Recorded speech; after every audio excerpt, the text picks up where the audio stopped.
that a little bit, when you do come into town, you notice some differences right away. There's a lot more activity and it's a lot busier. And you do find out there are 2 armed encampments to the east of the town. There's a brigade. They're called the Free Legion. They're these free. No, they're not free. They're actually like the French Foreign Legion. They're these troop of soldiers that actually have a home base in the city of Greyhawk. And every principality and every kingdom is supposed to contribute to this kind of United Nations peacekeeping force. And in reality, they send them all their scum and unwanted. And also, you have an option if you're convicted in Greyhawk to like a serious crime, and you're going to be hung or hanged or whatever. You have the option to enlist for like 20 years into the Free Legion, or for life. Actually, most of the times, it's either the Hangsman Noose or the Legion, and you go there and fight till you die. And this Free Legion is ran by this notorious. It's always a colonel, and the guy who's I forget his name at the moment.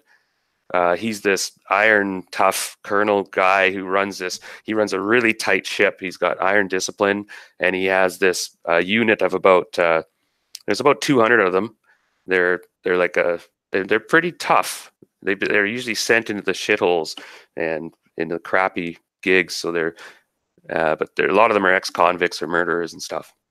The other troop is a elite unit of dwarves that came here because there was a cry, sort of a call of help sent out to all the free peoples of Greyhawk, and it had limited effects. Of course, not anybody believes it or wants to send anybody. There's a war going on after all, right? So that's one big thing you'll notice is this 2 armed camps, and they are just here right now. The dwarves right now are helping out, and you can see that fortification, the tower that was the garrison's spot in Hommlet now is significantly bigger. They've built an entire curtain wall around the whole one hill, along with a large sort of assembly hall barracks in one corner and a huge gatehouse in the other, in anticipation of building the other part of the curtain wall, which will encompass the actual keep proper. But they focused on these walls and these buildings. In the last 6 months, these dwarves have done wonders like that. The whole piece is up and it seems to be functioning. There's soldiers patrolling it and stuff. And whereas before there were just ditches and foundation. The town seems to be prospering and doing very well. When you guys show up, you come in from the west and you recognize there's farmers waving at you guys, and you guys come in at dawn or dusk sort of thing. And as you come in and you go into your traditional table in the wench, there's a roar goes up and clapping and stuff. And it's pretty full. There's lots of soldiers in here, you see, and there's dwarves, lots of dwarves. It's even more so. You recognize some friendly faces and so on, and a lot of strange faces. And everyone's raw, gives a cheer. And you guys settle in, and everyone's buying you drinks and stuff and clapping you on the back and asking you about your latest adventures. And it takes you guys a good couple hours before you get a bit of a privacy. You're finally ushered into your private back room by Ostler. He lets everybody have you guys for a couple hours, and you guys are quite popular. And you show that you have this bearing now. You're arguably some of the most powerful people in Hommlet at this point. Rufus shows up after he heard you're here, and he comes in and he tells you and he introduces you to the colonel. And I can't remember his name at the moment, but you can call him the colonel, I guess. And he's this middle-aged, gray-haired, it's all cropped short, and he's wearing like immaculate armor and such, and he has this sort of purple tunic over top of it with this crest on it. And it's basically a big field on it with a tree, ironically. And it reminds you of that shield one of you has with the tree on it. It's actually the same. I think it's Brad's character has it. Anyway, I'm not sure where he is. So I'll finish up here in a couple minutes, just let you know what's going on new here. You guys can pursue stuff. But for now, you guys are hungry and dusty, and everyone's just been bugging you. And everybody's your friend at the moment, apparently. Yeah, you kind of surprised everybody a bit coming showing up, and before you know it, there's a bit of a party going on outside, and then the door finally closes behind Ostler, and he goes, I apologize for that, but it is good to see you guys. Man, and he fills you on a few more details, and he goes, I'll be right back. I'll bring you some food and meat, and I'll keep away the crowds for now. Oh, well, thank you, Osler. It's great to be back. Ah, he beams again, heads out, closes the door behind him, and you guys breathe a sigh of relief. Now I'll be right back. I'm just going to take a short bio, and then I'll ask what you guys. We'll sum up what you guys basically did on the way here real quickly, and a lot of it we have that covered. Unless there was something else you had in mind, because it was a probably more like an 8-week journey to get here total. Because you were traveling in winter. You were traveling in the months of basically February, March, or even January. So it was slow going. Took longer than you thought.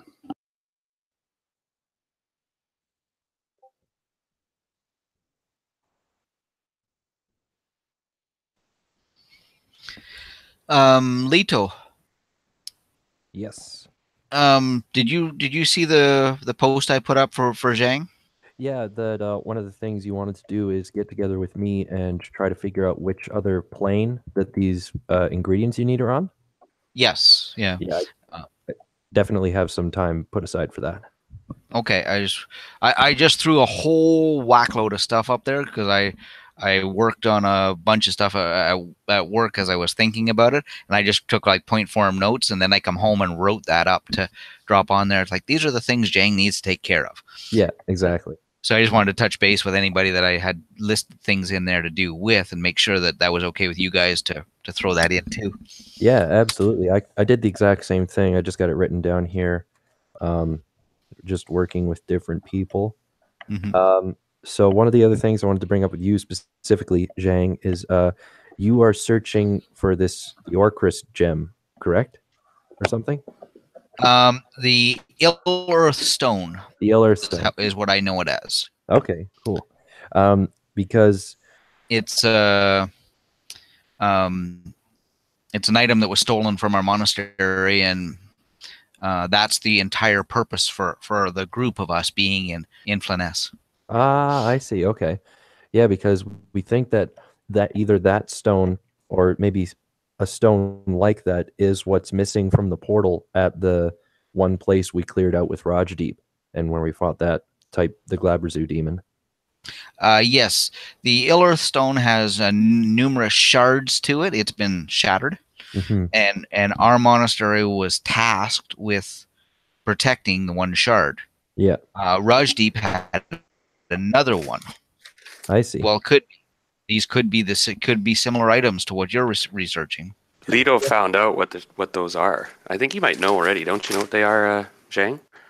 I know a fair bit about the Ill Earth Stone and the shards, and that Rajdeep had one, and yeah, so You I know a you fair bit about. you know what the stone's for? No, I do not believe we covered that particular aspect. Leto found out. Yeah, Oh, because I think that with the stones, you can put them in these portals and they'll actually function. Like that's how they're powered. We kind of think. Maybe it has like specific coordinates inlaid with the shards. Not 100% sure on that, but we think that if we had a full one and we could put it in that gate that we found in that old monastery or whatever it was, we could actually use the portal or gate. We're not quite sure what it is yet because Sprite and I got to go research that one. that would make some sense with what I've been told from the senior monks when I was visiting them a while back.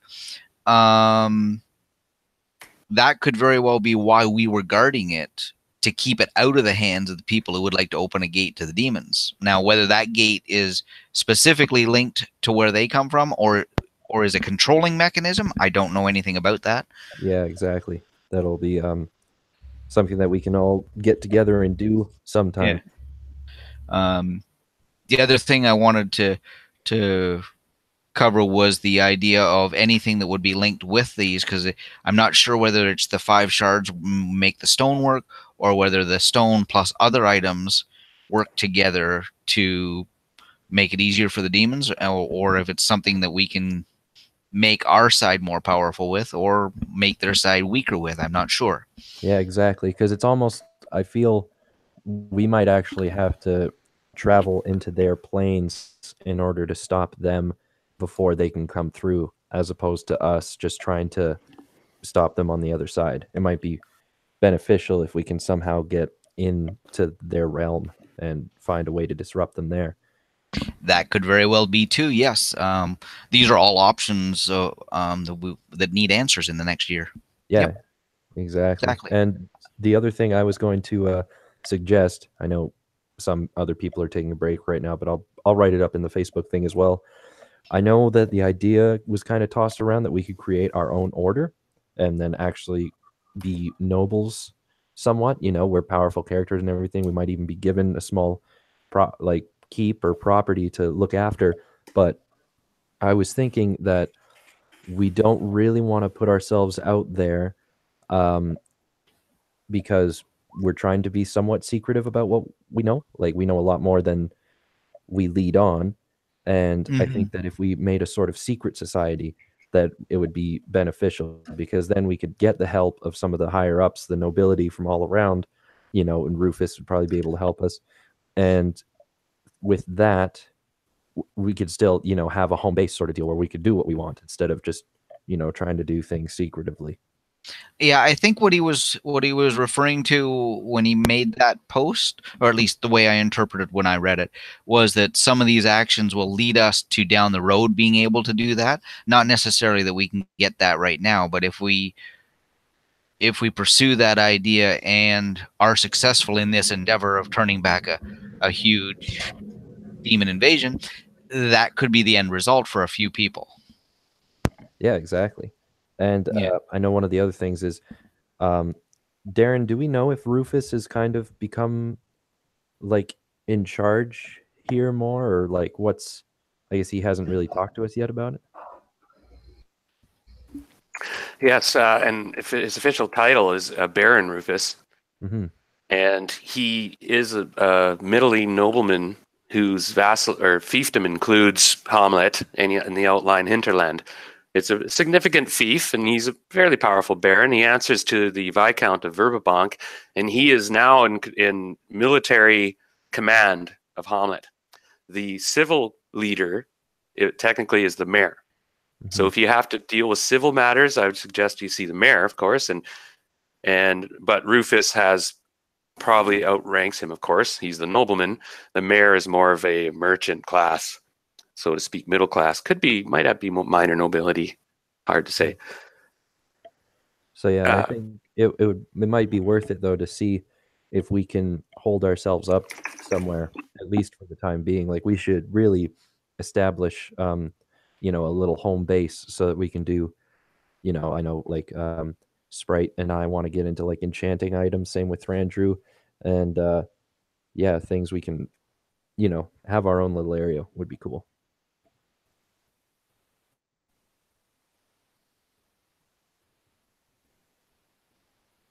No, it's Heather back there. She is. Heather, I do have some abilities for that proficiency, and I'm going to give you guys some other abilities when you start telling me your proficiencies, because I'm going to actually give them defined features. In this case, this demon hunter, Heather. Oh, she's just getting on. Yeah. Sorry, Heather. I was just going to say, I've got some of your skills you've learned from your demon hunter proficiency. Cool. One is that she taught you to sort of smell, but it's more some sort of sense, like spidey sense, demons and demon kind. And right now you can do it like up to 50 feet. And all you have to do is concentrate. Like, if you just have to, and you can walk and stuff and do it. So, but you can't fight or cast spells and stuff. Gotcha. You also get +1 against demons. Gotcha. And sorry if you can hear squeaking in the background. My dog decided to play with his poop emoji.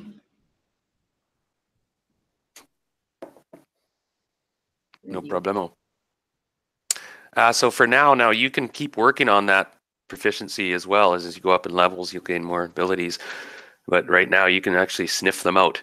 And you also, that includes sort of demon lore. So you're allowed to make checks on demon kind and weaknesses and strengths. Because now when you check out a demon, you're thinking like, what the fuck is it?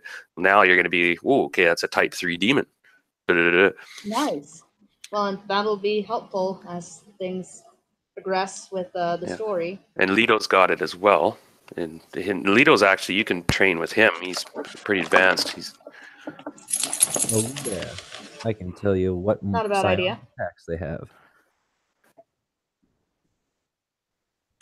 Sorry, say again, Jim. I got cut off there.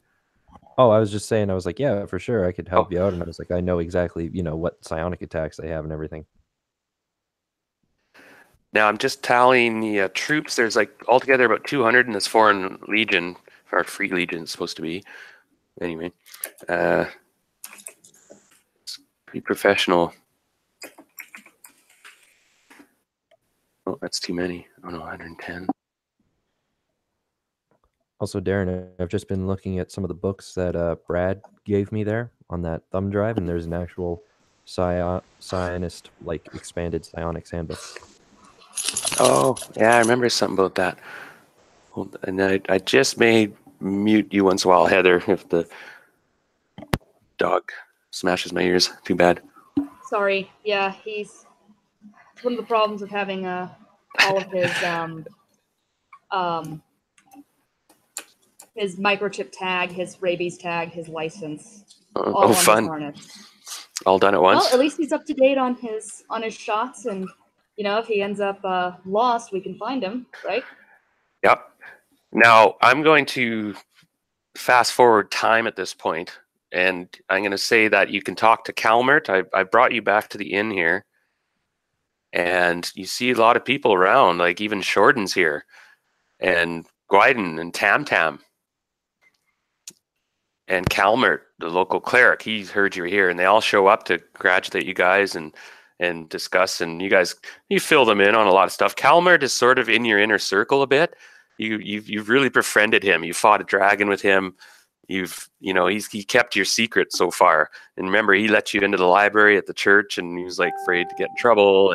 And the head guy didn't want him to find out. So Calmert's, you sense you can trust him. And who else would be there? Rufus is there. I don't have his icon there, but he is there. And so you guys discuss stuff. Now, anybody else have anything they did while they were traveling here? Jim, we already discussed what you did at the tower, and you've been researching your books and stuff, right? Yep.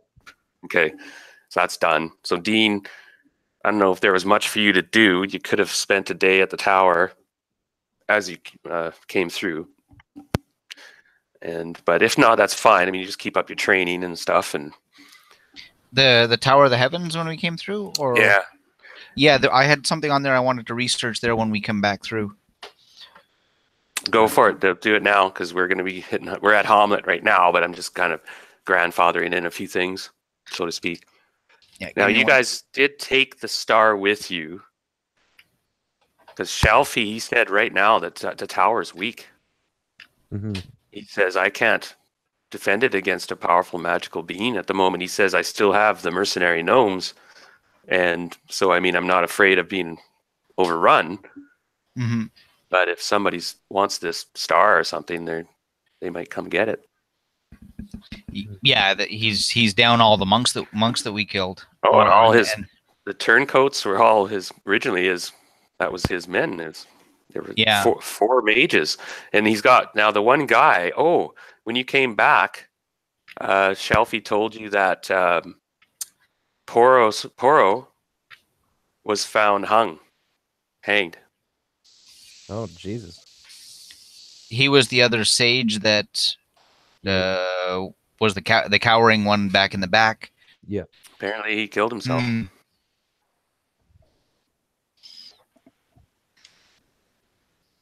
Yeah, that's unfortunate. Well, what's even more unfortunate is that his body went missing from the morgue. Sounds like he's still got problems in the tower with security issues. Yeah. That's why he's nervous about the star. And you can see Shelfie's a frail man. He's been a bit. He went through a lot there, and he's shaken up, and but he's getting it together again. And go ahead. Oh, I was just gonna say, yeah, I definitely would let him know that my plans do involve coming back and forth quite a bit when I can, and that I definitely would like to help out at the tower. Try to ease his mind about it and that sort of thing. Learn more Yeah. from him. Eventually, maybe become part of the tower. Yeah, he says you passed the labyrinth test. So, and there's one mistake I made, Heather, by the way, and this was something I just made a mistake on your labyrinth test. You actually did not pass the labyrinth test, so you were rejected out the other door. Okay, fair enough. Because technically, that's how you got your condition. Yeah. And I know I already said you did the other thing, but I've thought about it, and nothing really important happened. You know what I mean? You didn't. Yeah. It was more Leto was involved with the observatory, and you were more involved with Siona eventually and such. Yeah. Now, and as to your condition, it seems to be on the back burner, out of mind right now. Your new experience with this goddess has just taken all your energy and love. Like you found, oh, this is awesome. Yeah, for sure. So Dean, what do you want to do at the tower? Pardon me, didn't mean to sidestep. That's okay. What I had down here was doing more research on the Ill Earth Stone and what it does, and if there was any other items that have been associated with it in the past, like for the gate that he was talking about, Alito was talking about, to see if we can recover our abbot's charge as our as our order's trying to do, as well as how this will either help our side or hinder the demon side to upset what they're planning. Now, I guess some of this Leto's already done. Yeah, and yeah, he's found out that it has to do with it has powers. It can power things, and it's linked to a sort of a technology, a sort of a chaos technology, so to speak, distorted. Now it depends what you roll here, because you could find out some big information on it. Okay. Let's do your intelligence, wisdom, and you're with Shelfie, so you get his, which is 34, and yours combined. Add that to 34. My intelligence and wisdom. Yeah. 16 and 13. 29. And so 63. So you have to roll 63 or under. And you do find out a bit of information generally, but this is to see if you really, okay, that's what it is, sort of thing. Oof. That's not under 63. Yeah, so yeah, you did find out, and you confirm sort of with Leto that it was brought from potentially the abyss. It was built in the abyss. It's not a tool or a gem or an item of this world. And it was probably built by demons, or power, at least probably a demon lord, or so on. And they probably want it back. And the thing is, they may have it. You guys don't know where it is. Yeah. And you also know, you suspect it has to do with not necessarily the forbidding, but just with somebody who's involved with that. Mm-hmm. And yeah. So this is a item of the demon's side to power them something to get here. Yeah. We don't know what that is yet, but not necessarily specifically powered to get here. It's just a power device. It's all you know is it has enormous energy. If it's not powering something for them to get here, it's powering something that will help them. It can power anything. Interesting. That's my point. It's not specific. But it's and that's not uncommon. There's power gems and jewels and stones for different powers, and this one is a biggie, a real powerful one. So it can power things like gates, yes, because it's powerful enough. Whereas the average one couldn't. It'd just burn them out. Right? Yeah. An ion stone technically is like a power stone, specific power and ability. So you found out, yeah, this was originally owned and built or by some probably demon lord, and way back in that day when they were defeated, they probably lost it, and your monastery then lost it, and oops. Somehow it got back into possibly back into their hands. It's not in our hands anymore. Yeah, there's a few things they have to do to get back into this world. And Leto also found out that this forbidding is just specific to this world. And it's an actual sphere around this world that is sort of like the Return of the Jedi, where they had the moon held the generator for the shield. It's like Daphne is the generator for the shield around Yorth. And it's specific to one realm. It's not. It's not no, to just all one the world. planet. That's what I mean. It's just this one realm, not all not the planets of the multiverse. Not a realm even. Realm can be a solar system. Right? Oh, okay. It's one planet. Specific. Very specific. Very local. And so the demons have been carrying on their business in the other planes and universe and astral plane, and I've been reading them up on the manual of the planes, as Leto has been. Those 11 tomes he discovered that the Changeling had were immensely informative and immensely informative.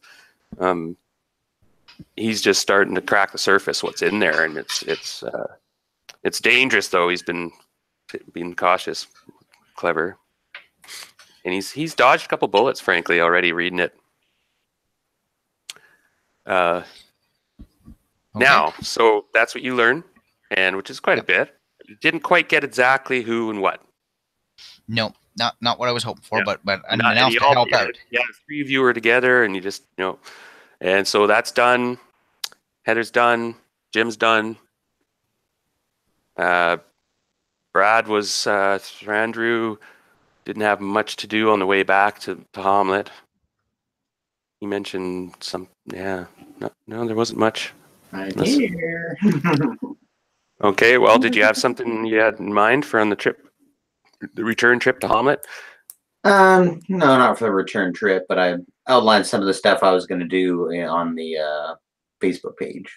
Oh yeah. Okay, so you missed out the first half hour. I was filling in what happened. I was playing Borderlands and I forgot and lost track of time. Uh-huh. All right, so you guys are now back in the Wench. And as I said, yeah, you're back in the home turf, and it's good to be home, and you're all healthy, more or less. You're still down a wisdom point, Leto. Yeah, and I increased those 2 stats, but so I just, in my wisdom, there's a slash there for what it is right now and what it could be. Roger. Calmert fills you in on some detail. Rajjeep has gone away. He's in the swamps working on the temple. Yeah, that's one of the first things I'd talk about. I'd say that, I'd tell Calmert that a couple of us were hit by this demon creature that actually lowered our wisdom. And we were wondering what the cost would be to get us back to normal. I think it was me and either Thranduil or Zhang who got hit wisdom point. A restoration spell. Very powerful. I think the cannon may be able to access it with time, but it will be expensive. Mm-hmm. Well, the components are very rich. Plus, he insists on the fees to St. Cuthbert, of course. Absolutely, of course. It will be probably about 6,000 gold pieces. Mm-hmm.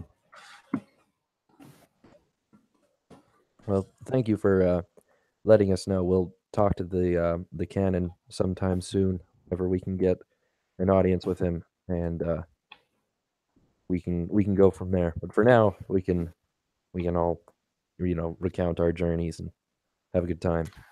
And of course, him and Rufus are just fascinated. The ostler's stuck in. You see a few of his kids snuck in to listen in, and before you know it, like the door's been open, and there's all people creeping in and listening as you're talking about your encounter with the Darrow and meeting this quirky druid way up in the mountains, and these giant beavers, and flying on eagles, and culminating.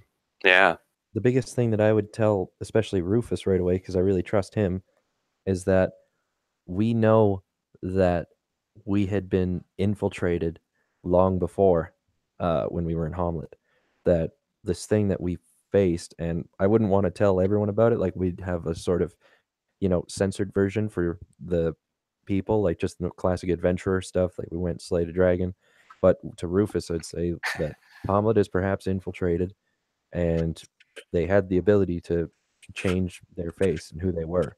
And so we just really have to watch who we talk to and everything. I'd recommend we do that in more of a private audience the next day. Yeah, I just meant to tell like Rufus right off the bat at a certain point. Yeah, just to kind of clarify that we're not going to tell everything to everyone tonight. Yeah, and tonight you just kind of, it doesn't go on for long. Then Ostler finally shuts the door again and shoos everybody away. And you guys have more private conversations, of course. Now, Calmert, he leaves, and as does Rufus. And he's like, well, come see me sometime in the next, bit when you settle in. And you guys also bear in mind, you need to tell me where you're staying for the next year. Or think of that. You don't have to tell me right now, but you have to.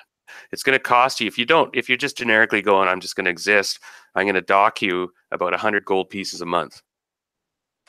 All right, so you're gonna have 1,200 gold pieces just to live a good standard of living, have a nice place, and paying, for your food and your animals to be tended, and laundry done and everything. Like, that's a pretty good living.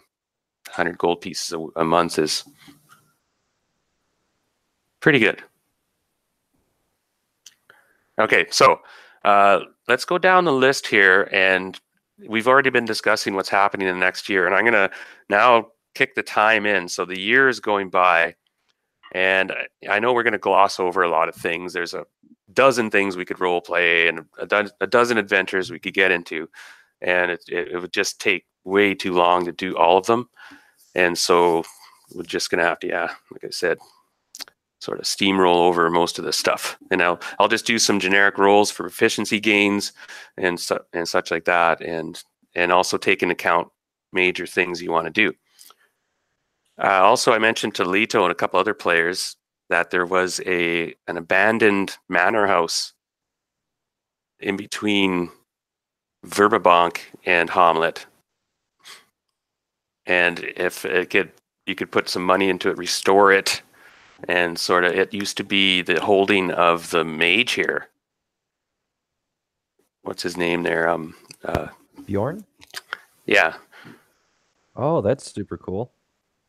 Yeah, we'd talk to, or at least I would go talk to Rufus about that sometime, especially like, as soon as we get back, Rufus is going to be one of the people I would talk to quite a bit about everything. Well, he says it's possible, like he doesn't have any family or anything, so it's possible you could make the purchase from the, he's the Baron, he could make a request to the Viscount subtly that that holding could be bought for a fee and put in title to somebody. Mm-hmm. And of course, we would mention to him that we would like to remain under the radar as much as we could. We'll talk, like we can deal with the like all of the legal things that we need to do, the purchasing and all that, but we don't want too many people knowing about it right off the bat. Okay. Now, I've also read some of the Facebook posts, but I haven't really taken detailed notes or anything, so might have to refresh my mind on a couple things. Let's start with Dean. We already got you busy in the mountains searching for that. That's going to take up, I'm going to say, probably at least 6 weeks or 8 weeks until you finally found that one valley. And Dean comes back after a couple of months, by the way, and he tells you guys that he found a valley, a haunted valley, where these 3 sister witches are terrorizing the locals. And he wants to go root it out and cleanse it. And that may be a session we have at the end of the year or something. or we could play at the end of the year. It depends if we have time. I might just assume it happens, Dean. We'll have to see how that goes. I really want to get going with the next part. So Okay, we'll play it by ear how the night goes here. Like I said, I'd like to play all these little sessions, but I thought about it. It's gonna be like, well, It'll be another 6 months getting on with the story. Yeah. And so that takes up some of your time. Dean, you also said that you were going to, what else? Look at setting up the orphanage schools here and in Brababonk. And see what else do I have on the list there. Do you have money to do that? That was about 400 gold pieces, the 2 small wood buildings. I put that in that post. Okay, you got to get a charter. You also have to lease land or buy land as well. Okay. Yeah. And you'll have to get permission. So that was part of the conversation with Rufus. Gotcha. That we were going to set up in the next couple of days there. That'll work. See, I was thinking about up in the north of the picture there, above the last farm, over by that raised hill on the other side of the stream. See if there's some free land out that way that I could possibly set that up as. No, it sounds good. And to fit it out with literature and tools and desks and stuff like that would be like another 300-400 gold pieces at least. Schools are really expensive to do properly if you wanted to have a proper school. And then you might want to have a little kind of gymnasium as well, because considering you're very physical, healthy mind has a healthy body. That was a later addition that I put in there that maybe after the first year of it running, add on like a physical fitness course on the back. So I'll get you. You spend a long time now getting contractors and buying equipment and building, and that's what you're going to be doing for much of the year, right? And it's going to cost more than that. Like it's like a wooden building school would have to be. It's going to cost a bit more than that, and plus your staffing as well. Like who's going to run it? Either one of the monks. I believe I had Philippe as the other monk that I was using after talking to the senior monks there, to either run it, or I'd hire a monk or a cleric who's literate and able to teach. Looking at either one of those 2 options, I did. So you have,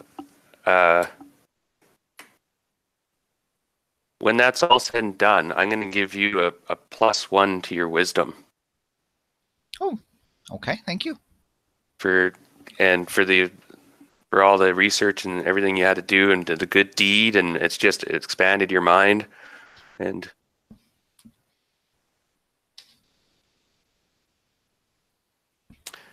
And you get like a proficiency in administration, like actually administrating, and that's a building block to building a monastery, to being the administrator, master of or you know what I mean, running a monastery. Yep, taking care of the day-to-day business of it. Right. So that's a kind of free proficiency kind of gain from that year of doing that, building that, and that'll give you little perks, little tweaks. You'll get pluses to engineering or. If you have, and so on, recruitment. Okay. So, right. Logistics. Was there anything else that would take up a lot of your time? I figured that would. Give me 1 second here. I got. We've already covered. Heather, I'll get to you next in a minute. By the way, if you're ready. Okay. And I'm just going across everybody. I'm going to be going like finishing up Dean and getting to Heather, and then Jim. Me and Jim are more kind of almost. We shouldn't take us too long, and then Brad, you're at the end of the line on my video screen. The 2 other things depend on what other people do in the intervening months. One was to talk to Lido several months in and focus with him about researching that item or them herbs and stuff after he's done his research. And if anyone goes to visit the Viscount, to tag along and see if I could do the same thing with setting up a school. And you're out of herbs, by the way. Yeah, we've advanced many weeks here, haven't we? So you got to deal with that. So yeah, you got to take now. You had 7 weeks. Yeah. So you've now gone 2 weeks in. I'll assume that you're spending that 400 gold pieces a week to acquire some. You got it in Verbabank or something for now. But then now you're going to run out pretty soon. Okay. And Lido can help you. He can do his thing every day, spend points. All right, so I'll get back to that, and then we'll move on. Heather, so you were going to, you're back at the Grove. Like you can leave the wench and get back to the Grove, and Giroux is there. And of course, very glad you're safe. And after getting reacquainted with the Grove, everything seems to be sort of in order. You do notice that Daphne looks really good. The leaves aren't dying anymore. Like, are they? And Drew's been watching. He strikes at you, and I don't understand. She stopped. She has not been around though. She's been dormant. Winter, this last winter she's been hibernating. She should be coming out though soon. In March she usually comes forth and sings. But I see that no more leaves had fallen. The forbidding seems to be strong again. That is excellent news.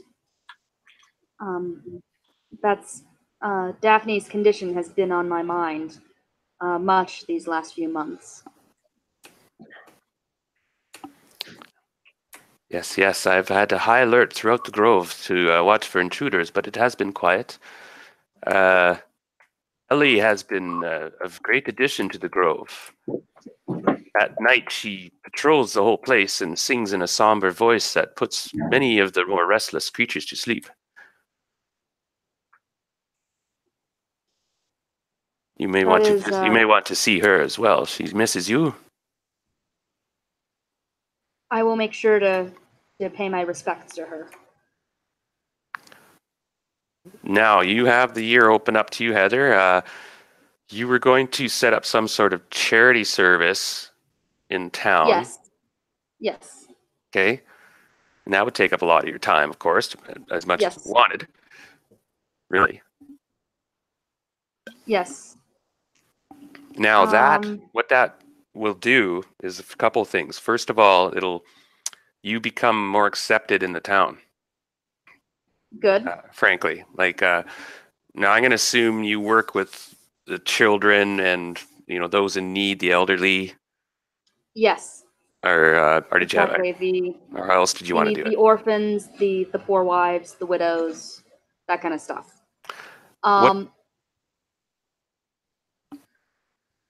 Go ahead. I'm thinking I would also, because of the issues with Daphne, I think I would also do some research into further demon lore, and during my patrols, I would specifically try to sniff out any evidence of demonic activity within the Grove. Keep an eye on that. Okay, yeah. And your patrols used to include outside of the old town, Hommlet, as well. And so you assume those as well, I suppose, as part of your regular duties. Yeah, well, I'm going to, this is my home. I'm going to protect the people within it, and as well as the denizens of the Grove. It's the entire package. Your charisma increases by 1, and that's a combination of both your becoming the goddess of beauty, she's known as well, right? The moon goddess. You gain that just by becoming this. All of a sudden, you have this sort of aura about you when you assume the mantle of this clericdom, and you also have subtle symbols you would wear, like earrings or something with the crescent moon or symbol and whatnot. And tattoos are an option. Okay. And +1 charisma is also from interacting and becoming more sociable, and you're always smiling. And like Siona showed you an example, like she's always positive and smiling. Like all the drow you remembered were quite conniving and scheming evil bastards. And so you get the +1 charisma, and I already gave you the demon hunter proficiency. And then I need a roll from you. This one would be a +10 Now I'm gonna, for your sense demon ability, sometimes it's automatic if it's close and stuff like that, but you can also pick up like tracks. Like you can sense where a demon's gone, like a demon's passed this place recently or something. Like she taught you how to do that, or a demon has. She can even sense if something died, the demon did the act, even if you get good at it. Oh wow, And that's awesome. They leave a trace. And so I was going to get you to make, now you use your actually charisma roll when you sense for demons. Okay. All right. And so I'm going to get you to do a +5 charisma roll. Okay, one sec.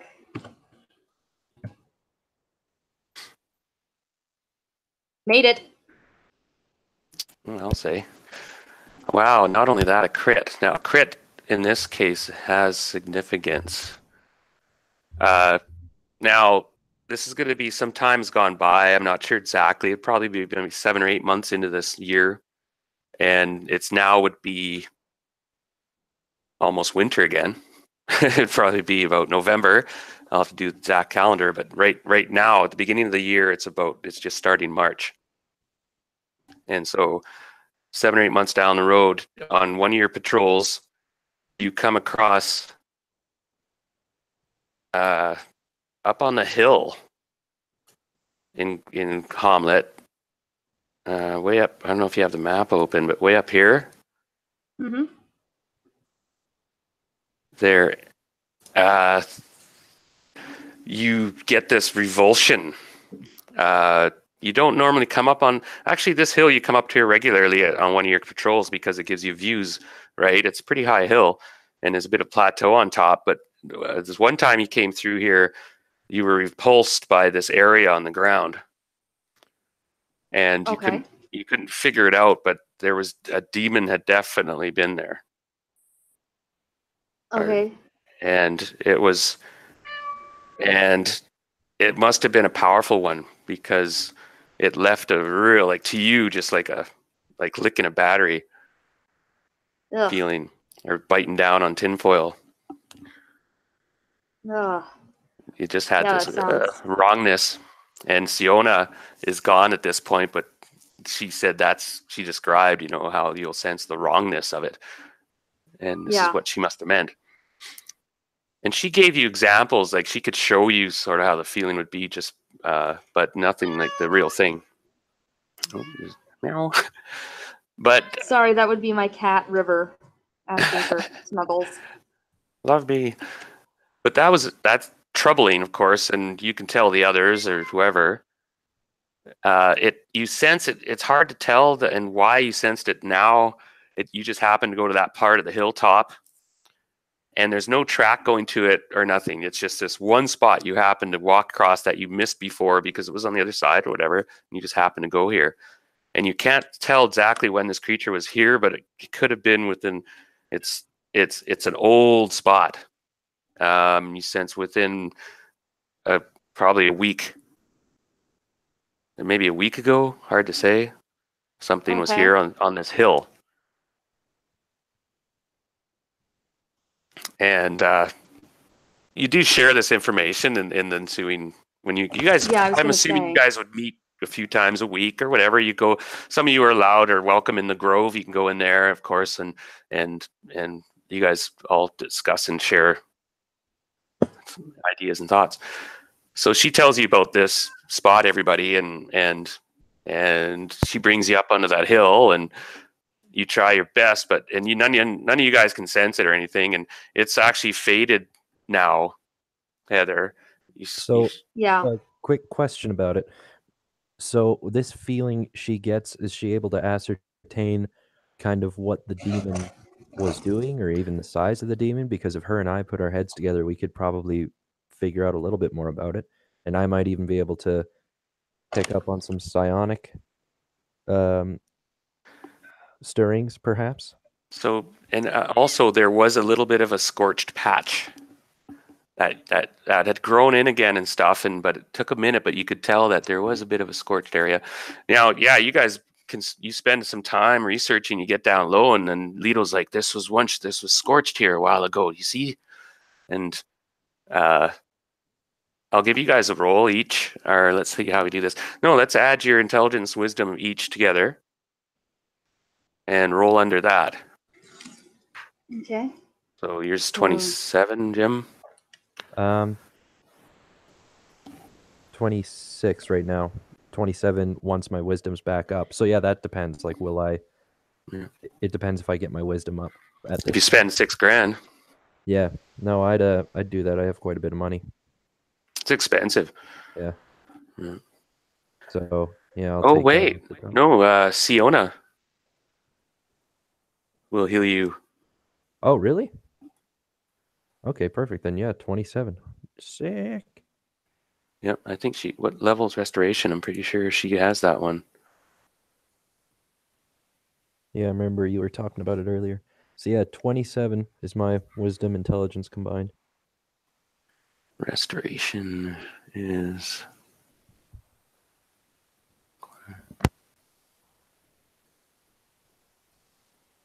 Or is it lesser restoration?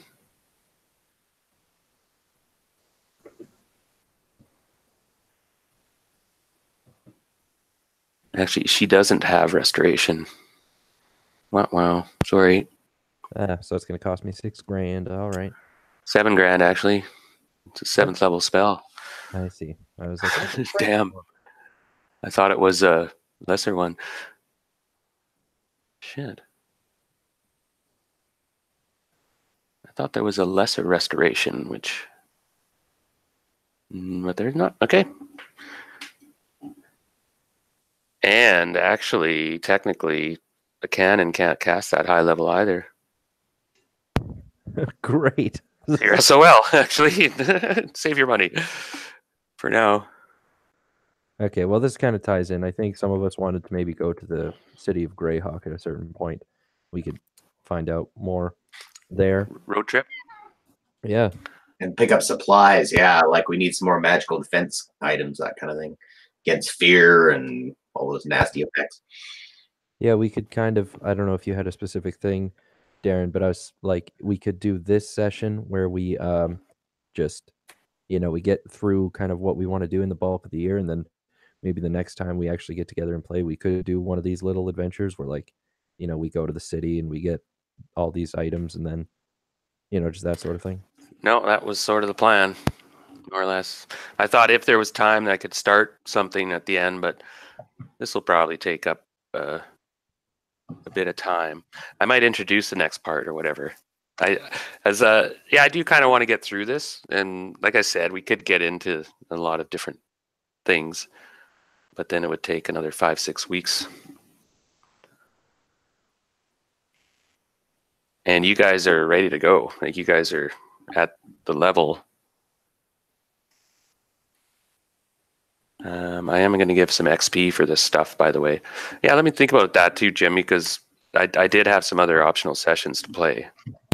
Oh yeah, we could also do it right where we kind of get started on the next thing, and these could be like, one every once in a while. It's just this back in time. It's like, oh yeah, this is actually how this went down, or I don't know. That might be hard to do. Well, I've done it before. If it works, yeah. But we'll finish up here though. Heather's kind of done, and Dean's sort of done, and then Jim. We were discussing different options for you. What did you have anything else? Oh yeah, you were checking out this. You guys had to roll for that, investigating that presence. Yeah. So my wisdom, everything added together, is 27. And what's yours, Bodica? My wisdom and intelligence added together. Mm-hmm. Is that what we're looking at? Yeah. That is 28. Nice. So 55. Yeah. And so do we each roll 100-sided, Darren, and see what we get? No, just one of you. You're doing this together, so. Oh, nice. Or damn, sorry, messed it up. No, that's you want to roll low on these ones. Yeah. So you guys can't quite figure it out. It didn't. Whoever did this was very discreet, I guess, but you do know it was something powerful, and the evidence shows that it might have either appeared here or left from here. whatever it was. Probably spying on us. I see. So it either sort of teleported away or it teleported and landed here. Is what you're saying, or Yeah. some sort of astral traveling or whatever. Yeah. That's close to the gypsies. I look down on them scornfully. Gypsy camp is gone. Okay, never mind. It's still. And that's not surprising. Winter, but what's surprising is they haven't come back the next spring. I see. They've been gone this summer, and that's not unusual actually. Sometimes they don't do their complete thing, but you do see the encampments, and down there's the dwarf encampment and the Foreign Legion, Free Legion. Yeah, so no, you guys didn't make the roll, so you guys are a bit puzzled, but of course concerned, and you're on the lookout, being careful now. And there's about 3 months left of this year. Now, not that this year is a specific, like you have 1 year. It might give or take a bit, and I might say, oh, another 6 months goes by, right?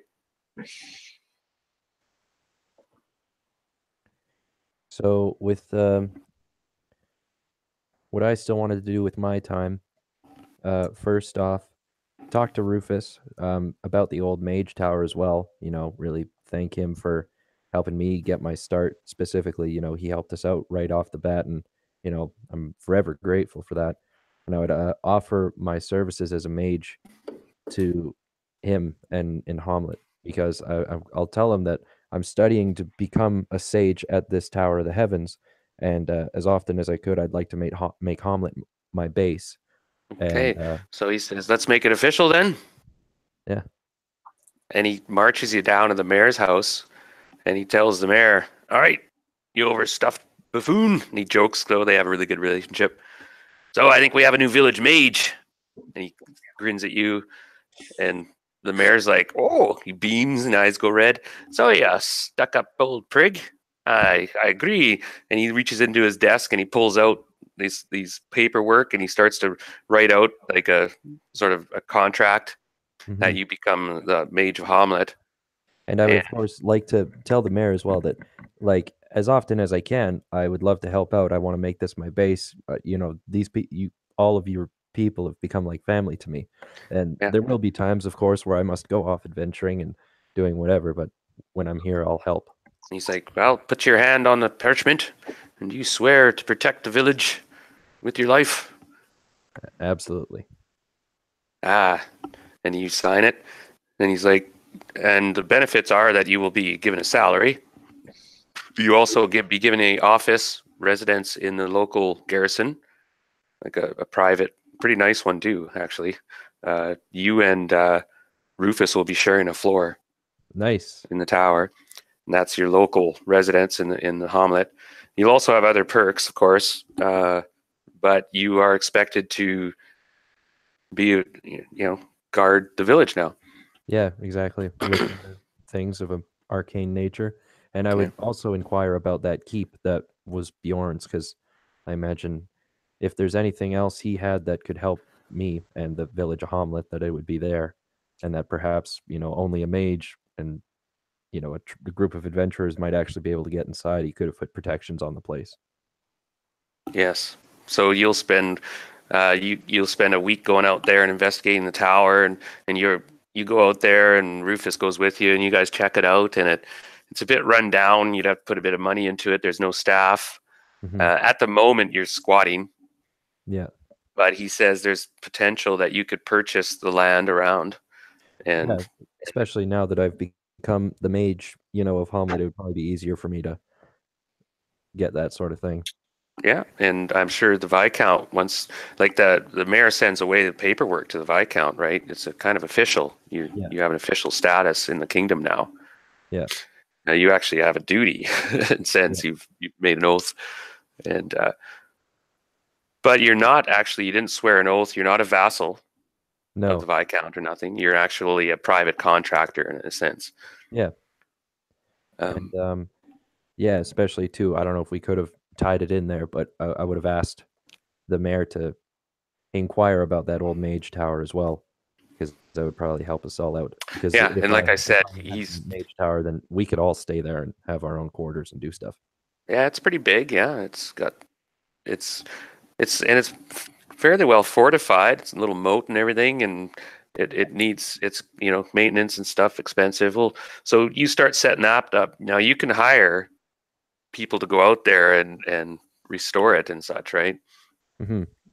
Yeah, I would And probably get into that as well as um,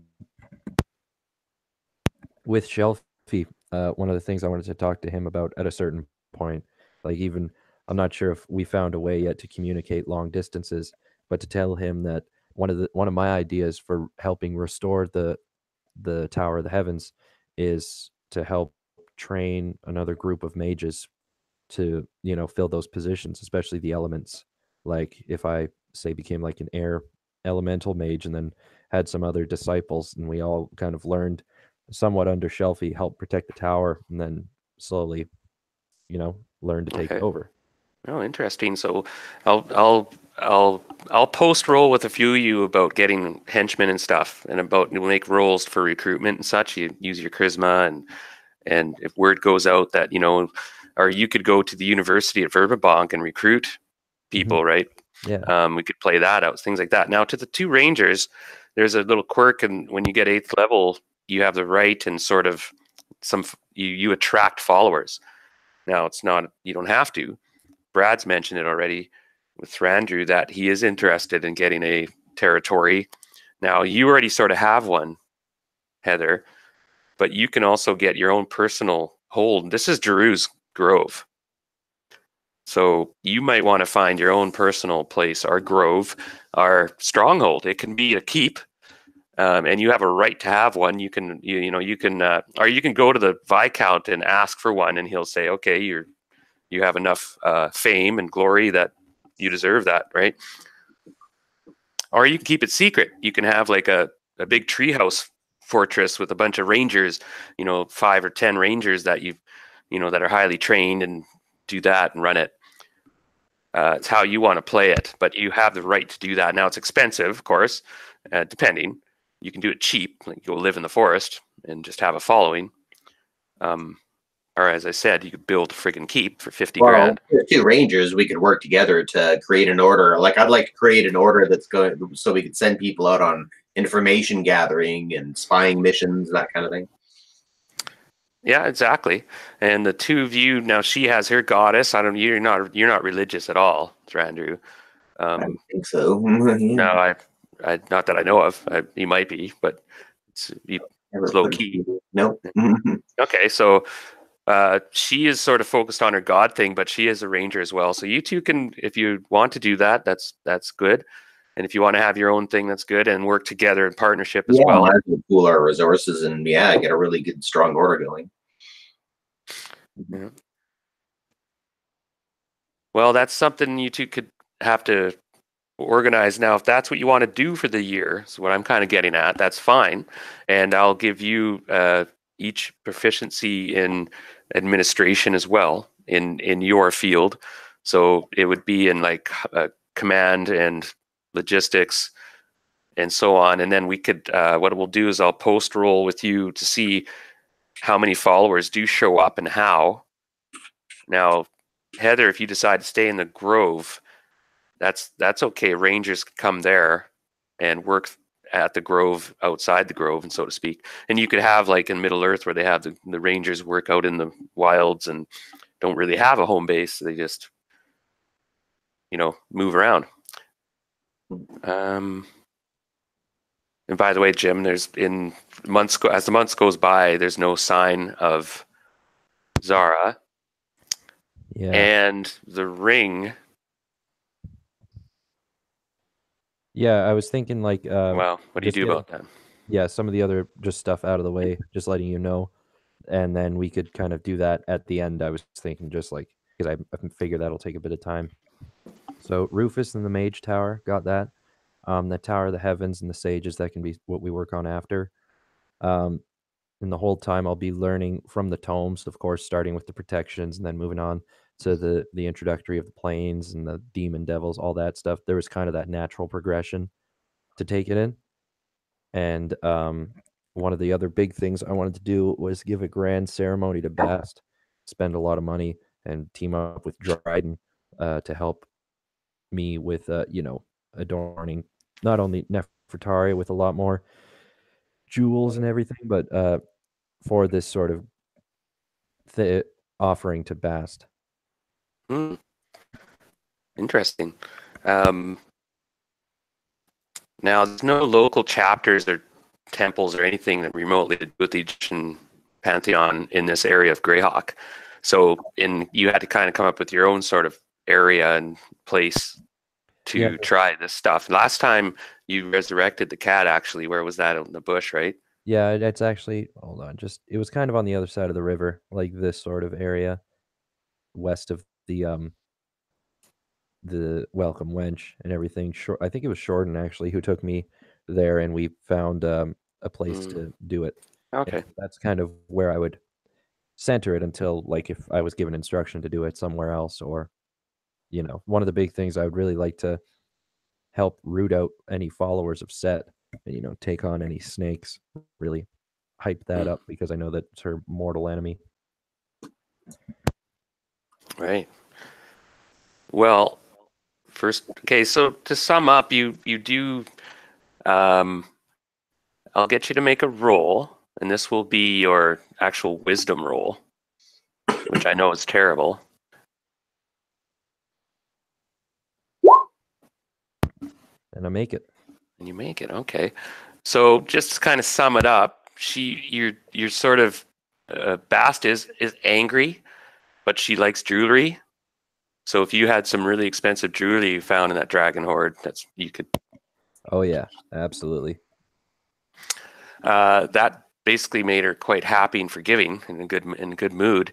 And she tells you that you now have 8 chances left. So and you make 8 mistakes with the cat, because it had 9 lives before. Mm-hmm. Now there's a lot of chances, but you get the sense that she's pretty finicky, and mistakes could end up being something not your fault even. Yeah, I'll definitely have to talk with Nefertari about that as well. And then you're sort of back in the good books. She was pleased, but it would cost quite a bit in jewelry, and I'd say probably a couple grand at least, a couple thousand. Oh yeah, for sure. I would easily spend that. I've also got these really cool gems that I've picked up on the travels and everything that I would personally put into it. Right. Okay. So back to Thranduil. Didn't mean to bump off there. You're going to be, if you want, you can focus on you can focus on recruiting and following. Yeah. Right. And then you can also start to build and contract out for a stronghold, or, like I said, a tree fort or a cave. Which sort of kind of secretive, because I want to be able to send people out and have them come in without it being kind of common knowledge, because I'm sending people on spying missions and that kind of thing. The gnarly forest has some really big trees. Oh yeah, actually, didn't I grow up right around there? Yep. Yeah. I know the gnarly forest, actually. You also know I got some other ideas too. There's a section in gnarly forest I have to look it up again, where it's petrified. Oh yeah.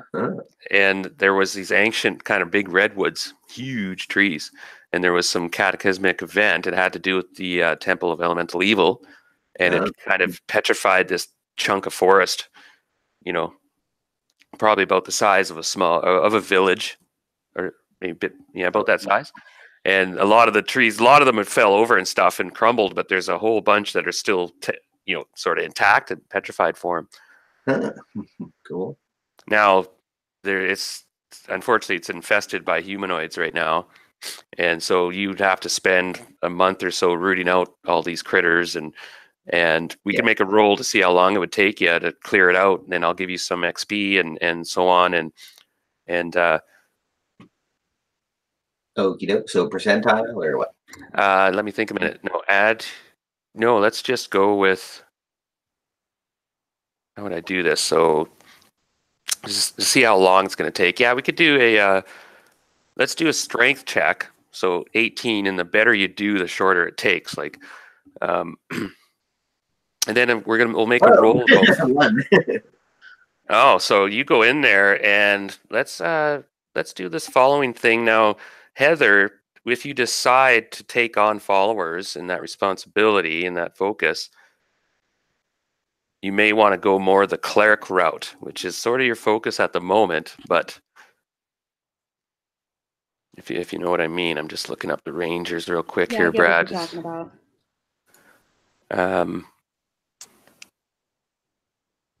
Yeah, the followers of Illustrator are almost ranger-like, kind of actually. Like these Well- swords, whereas other clerics aren't allowed to use anything edged. Yeah, she can, because her goddess is actually insists on her followers using a sword. Yeah, I know. Yeah, it's unusual. And it has to be magical. You do. Which Now you have the plus plus. scimitar fits the bill. Good. Yeah. Yeah, it's actually preferable for an Underdark weapon, but they make exceptions for magic.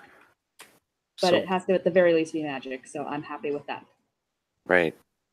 Now, Brad, Yep. you put word around about that you're looking for subtle and crafty folk who know the forest well, who are interested in doing some training and working with you and joining the cause.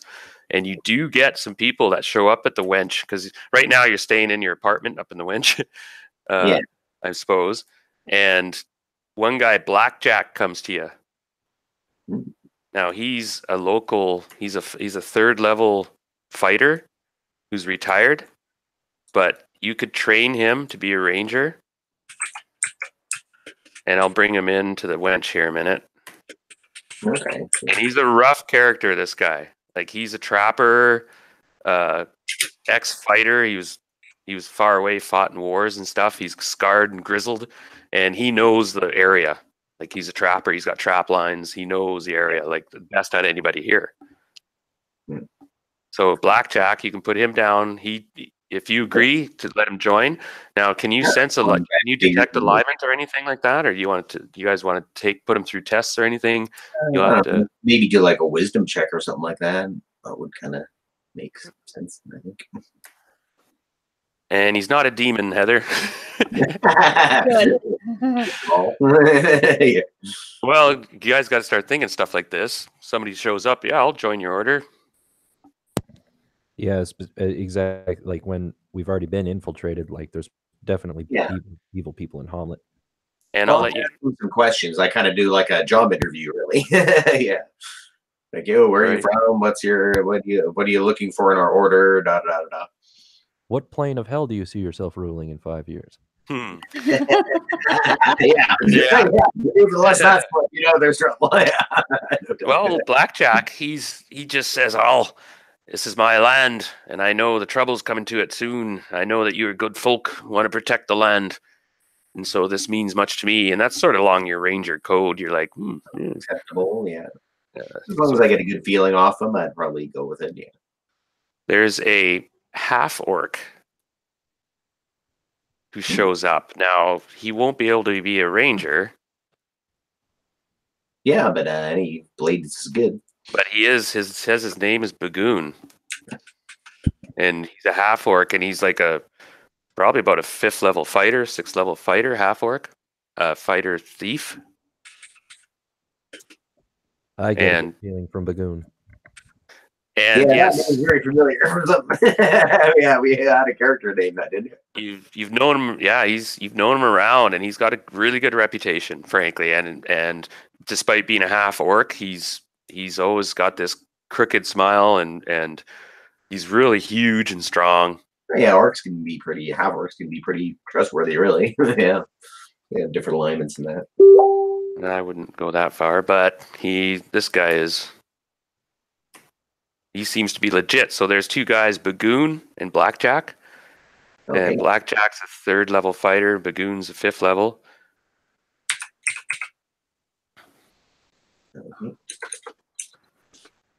Cool. And then there's going to be, I'm just looking to see how many you get. Now, Heather, you can decide. You can do this later as well, if right now you're focused on other things. Yeah, I'm thinking about it, but honestly, I'm not sure. This is something I haven't thought about, so it's kind of something I'm gonna have to percolate about, so to speak. Right. And now remember, only 3 rangers can operate together at the same time in the same area. So we have Boudica. Now, Boudica, you also had, I was going to throw this at you, and it was part of your transition to being a cleric, but I wanted to be fair. I was going to say that you give up your ranger abilities and become just a fighter. Now, like I said, that was something I was originally going to do because this goddess is, but the ranger thing fits as well, and it's legit multi-class. So when I found that, I was like, oh, okay, she can be a ranger cleric because I thought it was impossible. Right. So yeah, I guess it's up to you if you want to stick with your ranger stuff and take cleric. I think I'll stick with it because a lot of the ranger abilities do kind of overlap with this particular worship. Yeah, exactly. Yeah. I'm sure that, the knowledge of the seasons and everything kind of loops back, so to speak. Okay, so it's not until 10th level that rangers get a full body of followers. Okay, so for now, Brad, you have these 2 guys. Yeah, that's cool. Yeah, sure. Yeah. I'll spend some time training him, and got some other. All right. So the half orc, he's already got lots of skills, and he's proficient in wood lore and tracking and stuff. Okay, that's good. And so you can assign him an assignment, and he's eager to get started. Blackjack has his duties trapping, but as he does that, he can do a wide patrol, and he covers a lot of territory. Bagoon specializes in, he's subterfuge and combat, though. Bagoon's fighter. Yeah, because I want to send somebody up to the village of Nolb to do a little fact-finding mission, just to see if there's been any rumors or any stories about the temple being, whether there's anything disturbed there, anything new coming up, like if there's any activity going on. Well, Bagoon is, he agrees. I'll check it out. He goes, I have a couple of contacts in that area as well. Yeah, just to get an idea of what's going on up there, because that's right on our back porch. We got to keep it. You want me to check out the old temple site? Very cautiously. If you see anything that's any sort of real force, definitely avoid it and come back. Yeah, I don't want to. Don't you getting caught up in anything like get killed or anything. Yeah, because that's a dangerous area. I've been close to there myself, and I never got that close. Okay, he returns. He did really well.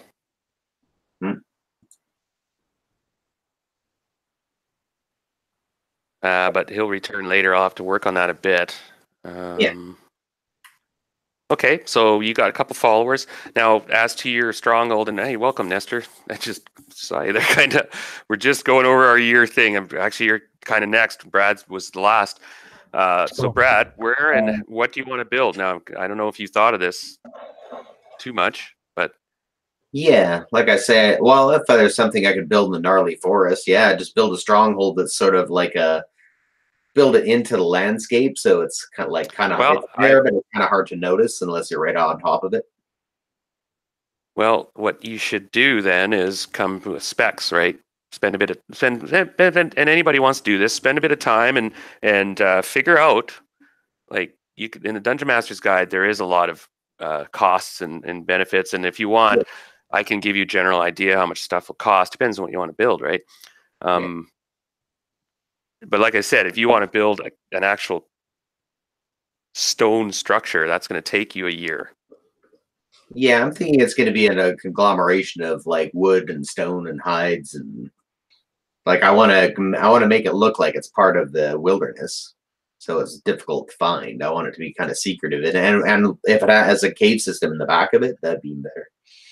Sort of like a building sort of melded into the surrounding landscape. Yeah, so it's kind of so people that aren't knowing what's our goings are. A little out of the way. Could that be a building? Like, is that a boulder or a door? Now, this petrified forest is basically avoided because of there's humanoids there. There's a goblin tribe there, right? And now, if you wanted to, you've already rooted it out. That place is now secluded and sort of has a reputation to be avoided. Yeah, that's a good thing. And so you could actually build up into the petrified forest, up into one of the canopies. And it would take you a while, and Money. Yeah. and some money, of course, and your helpers. You could get Dragoon helping you, and Blackjack and others from the village. And you do know some dwarves here, by the way. You fought with some, and they discreetly help out. They're expensive, though. Dwarf labor is really expensive, and they're all being put to work on the castle at the moment. But yeah, I go at a couple of other things to mention here just before we move on. So this pertains to Sprite too. Yeah, because I'm taking up weaponsmithing, and Sprite does some of that too as well, right? I got some alchemy work that I can do. Yeah, so between you, me, and Lido, we should be able to figure out how to forge some decent magical weapons, especially like arrows and stuff for Boudica and the other archers and that. Good to have some magical arrows, because that gives you more punch. Yeah, you're gonna need magical arrows because they're gonna bounce off half the shit you're gonna fight soon, right? Yeah, that's good to know. Oh yeah, like you guys are. I'm kicking into the GDQ series within the next. Yeah, which means soon. Yeah. Okay. And one other. Sorry, I got a couple other things. Yeah, no, go ahead, Brad. You're on a roll. Yeah, I'll just finish it off, and then you can.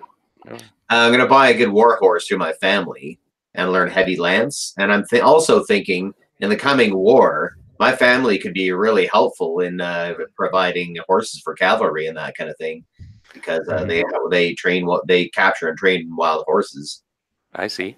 Thinking that could come in handy, and I want to donate a bunch of my money to the keep to building it up and fortifying in that. And I would like to work with Rufus on that, and donate a schwack of money to them to help just to get that whole thing moving along, because we would like to have that done before some war hits us. Yeah. Okay, well, Rufus says if you're interested, we can sign a contract with the mayor, and it will give you certain benefits, and you'll have to swear an oath to the village as village guardians. Yeah, which seems to be a thing we're all doing here, because we're all right. Yeah, so cool. we could say anybody who wants to do this is welcome to a ceremony, and in fact, they set a date where half the village comes out, and we have like a Star Wars moment where you're all given these documents, and if you want to partake in this, and if you have a reputation in the village, by the way, if you were one of the dragon slayers, you have to have a big reputation in the village. So Sprite was there, killed some dragons. I guess you all were dragon slayers eventually. So you all swear an oath to protect the village.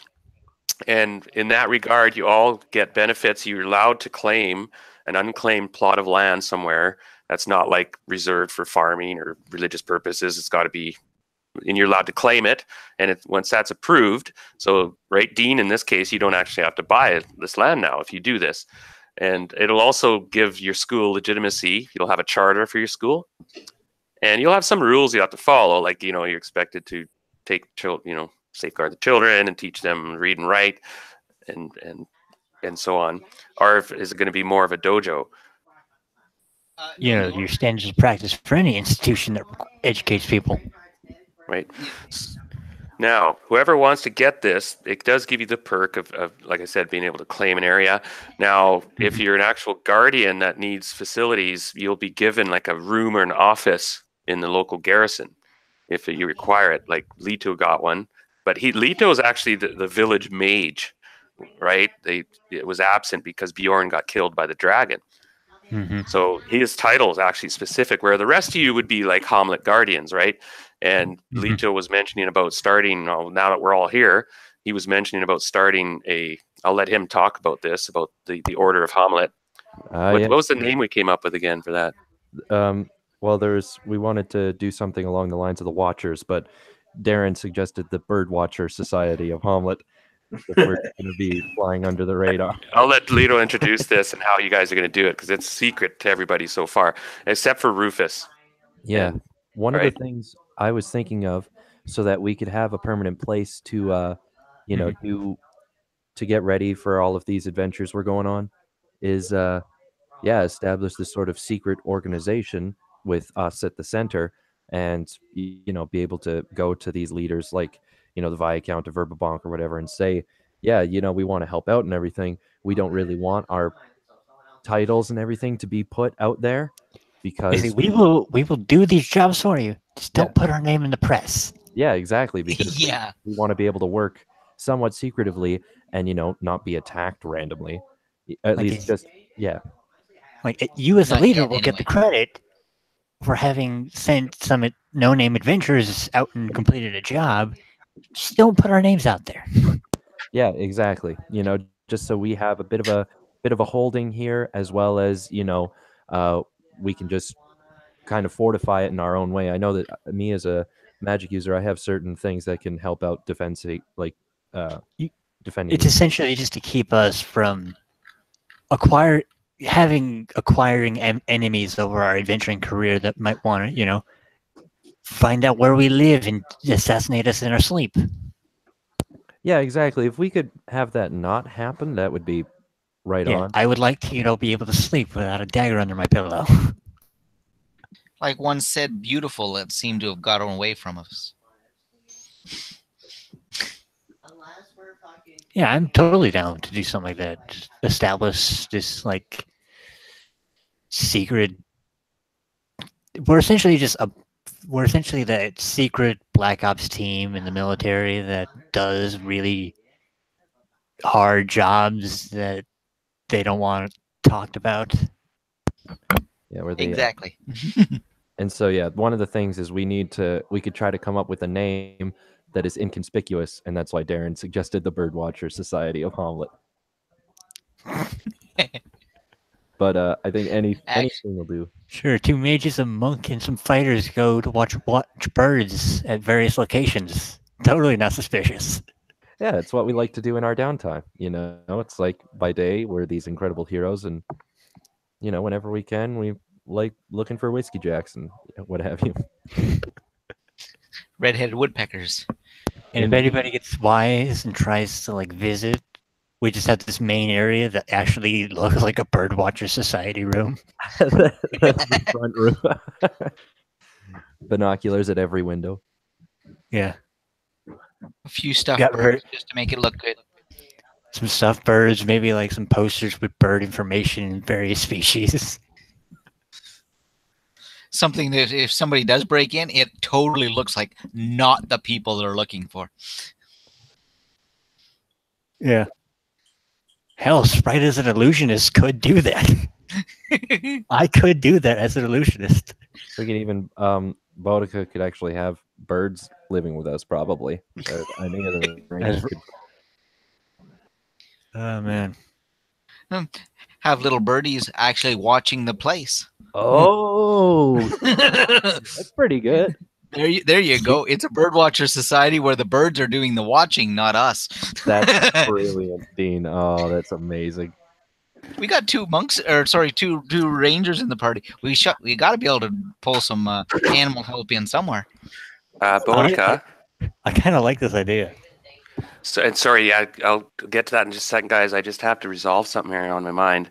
I was thinking about Boudica. You rolled a 1, right, when you were doing your patrols? Oh, she's not. That's correct. So you noticed about 3 weeks after that other incident, you found another one of those marks. Oh.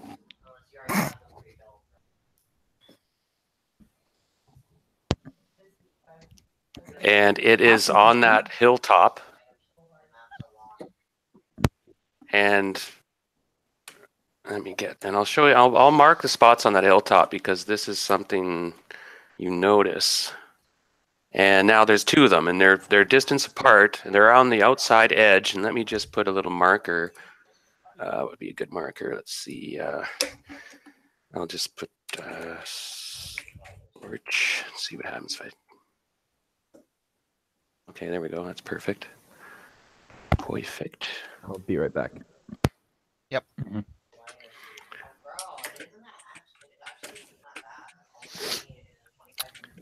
You see that scorch mark? Yes, I do. Probably should open roll 20 while I'm at this. The next one you find is up here.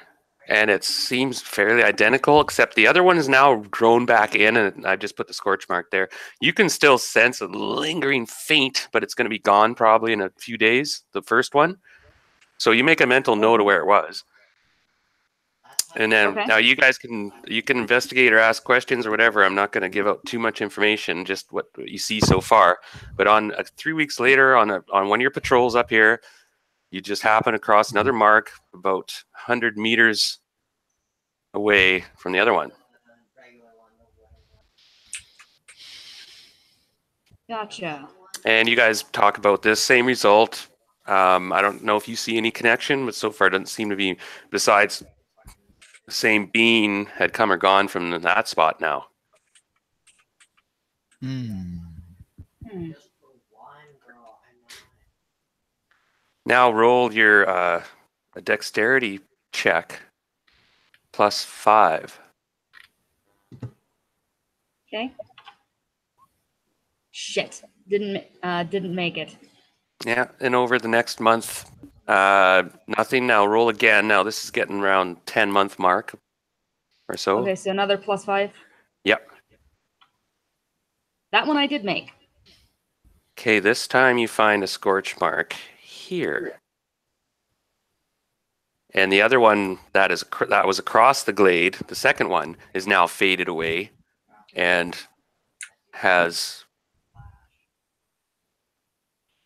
yeah. Sorry, I got the order wrong. Pardon me, Boudica. This one was first, okay? Okay. Then this one. Now this one appeared. We should camp out up there for a couple of nights and see if we can catch whatever is skulking around. Yeah, for sure. I'd like to throw in that that's uncomfortably close to where I wanted to build my school, and the one on the other side is overlooking the military camp.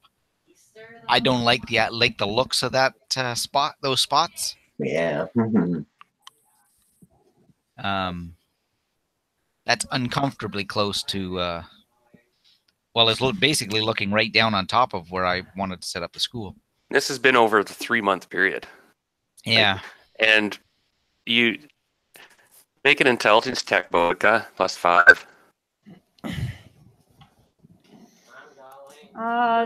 No, I didn't make it by 3 points. Okay.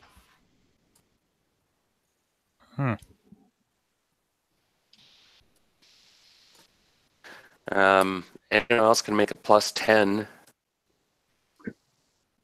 intelligence check. Whoever's investigating this, by the way. And some of you are not around.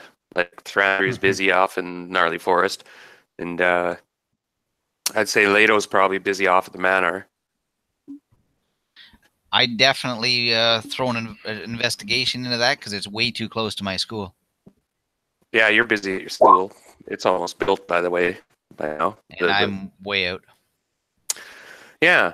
So you guys don't really get any other hunches or clues, and unless whatever you come up with. But time goes by. Now we can roll back to everybody can come up with other things they're doing that they thought of. That, oh, by the way, I was also kind of covering this. The town's very quiet. The soldiers basically patrol the town, and they go on these heavy patrols on the main roads. And a lot of it's to the east, because to the east is where the war is as well, right? And they get into a few scraps. They root out some brigand dens, and they actually come across a couple raiding parties that's been happening in the last few years. So they've been a help. The dwarves have been basically busy like mad ants on that fortress, and they've gotten it almost complete. They're working on the main keep now. They're starting to put up the towers and stuff, and it's crazy how quick they work. They've also installed some ballista on top of the towers. Ballista. Mm-hmm. And anybody, if they want, they can train with, and you can integrate your defenses. You're working with Rufus, and he has a defensive plan for the town. There's assembly points. He's been given authority. he has to, of course, they can refuse his orders, but he's allowed to issue orders to the dwarves and to the colonel. Technically outranks them. Okay. The dwarf guy, he's a representative. He's a high warden. He's not a king, the dwarf. He's a high warden. And typical dwarves, there's about 60 of them altogether. A tough little platoon. And they're battle-hardened, tough dwarves. Probably average about 3rd or 4th level. And the warden would be a 5th or 6th level.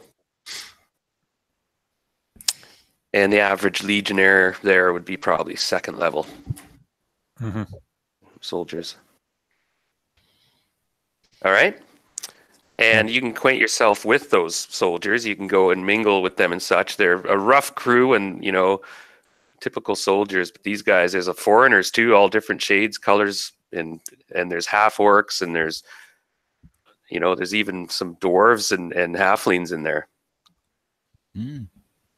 It's a whole mixed Jane bag. would definitely be interested in associating with the dwarves. She had good relations with the 2 fighting the dragon. Unfortunately, one of those guys didn't make it. But do you speak Dwarven? No. Okay, you could make a +5 charisma check. Charisma check? Yeah, see if they basically put up with you.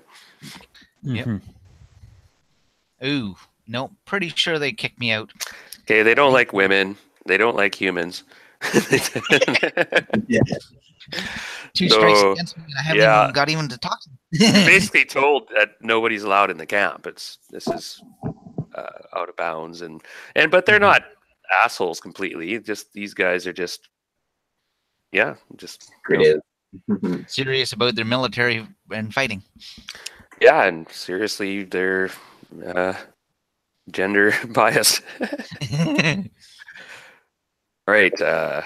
Anyone else got anything we're gonna do during this time? Oh, Jim, you're back, and we found 2 more scorch marks, by the way, Jim. Yeah. Okay. So like 2 more entrance points, we think, or just like this, like 2 different demons that came in, or the same one moving around. Well, I'll see if you can solve this riddle. I'll just recap quickly for you. What happened was, let me think. The first one was here, and then 3 weeks later, there was one over here, and then 6 weeks later, there was one over here. Somebody's spying on us. Hey, that Mordenkainen's hound. What exactly does that do? Could you send that thing around? Because they can detect ethereal things in that. I could do it if we just go and leave it in that area, because it can, it can detect anything. But I'd have to brush up on how long it lasts. That kind of thing too, I guess. But okay, so what we could do? So you said that there was the one there.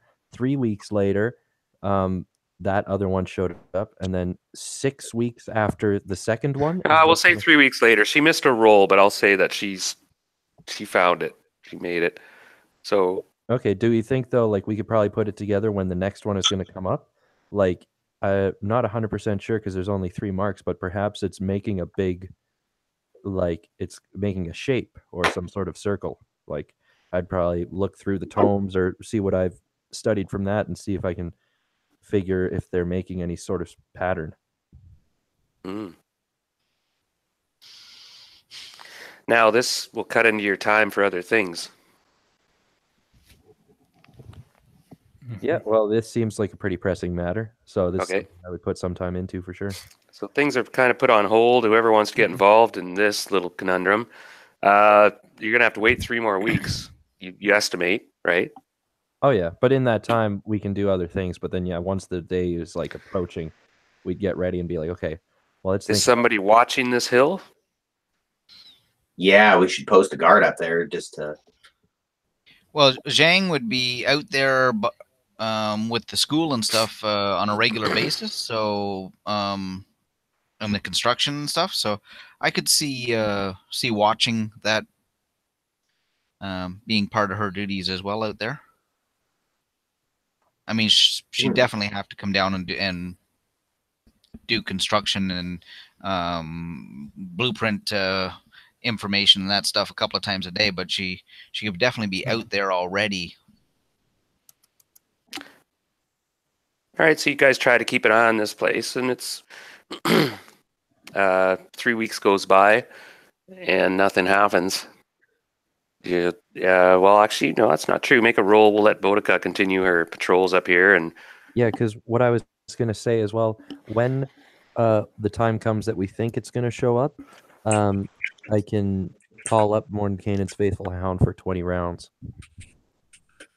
Hmm. oh, that's it, 20 rounds. Yeah, but what I could do is, yeah, here, I'm just going to double check one thing. Because if we're really like not 100% sure when it's coming, then I can just take 2 spell slots that day with the hound. Mhm.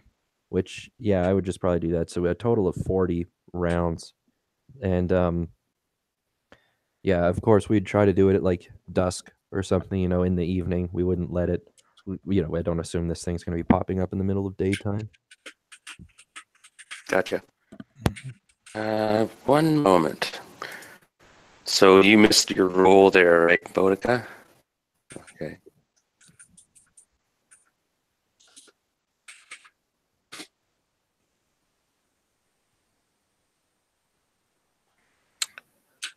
Okay, there was some scrubs and stuff like that, and you didn't see what happened or anything, but you do notice another one of these things appeared at some point in the last couple days.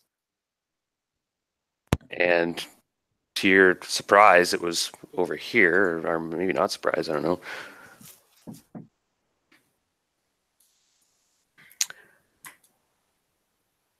Oh, fuck, I moved it. Sorry. It's there. Okay. Okay.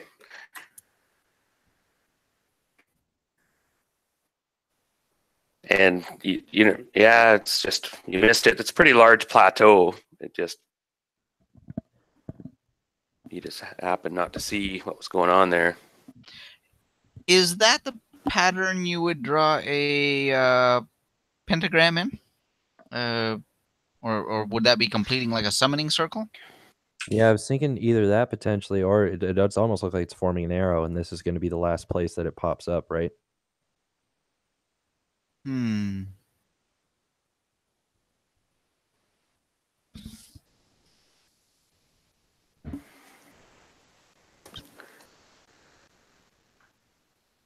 Are you over here potentially? Yeah. Oh, it could be. It looks like it's forming a pentagram or something. Yeah, that's what. Yeah. Yeah. Because it went one on the left, the one on the right, the one on the top left, the one on the bottom, and then the one on the. If the next one is in the top right area to complete that, that would be a complete symbol. Yeah, that kind of area.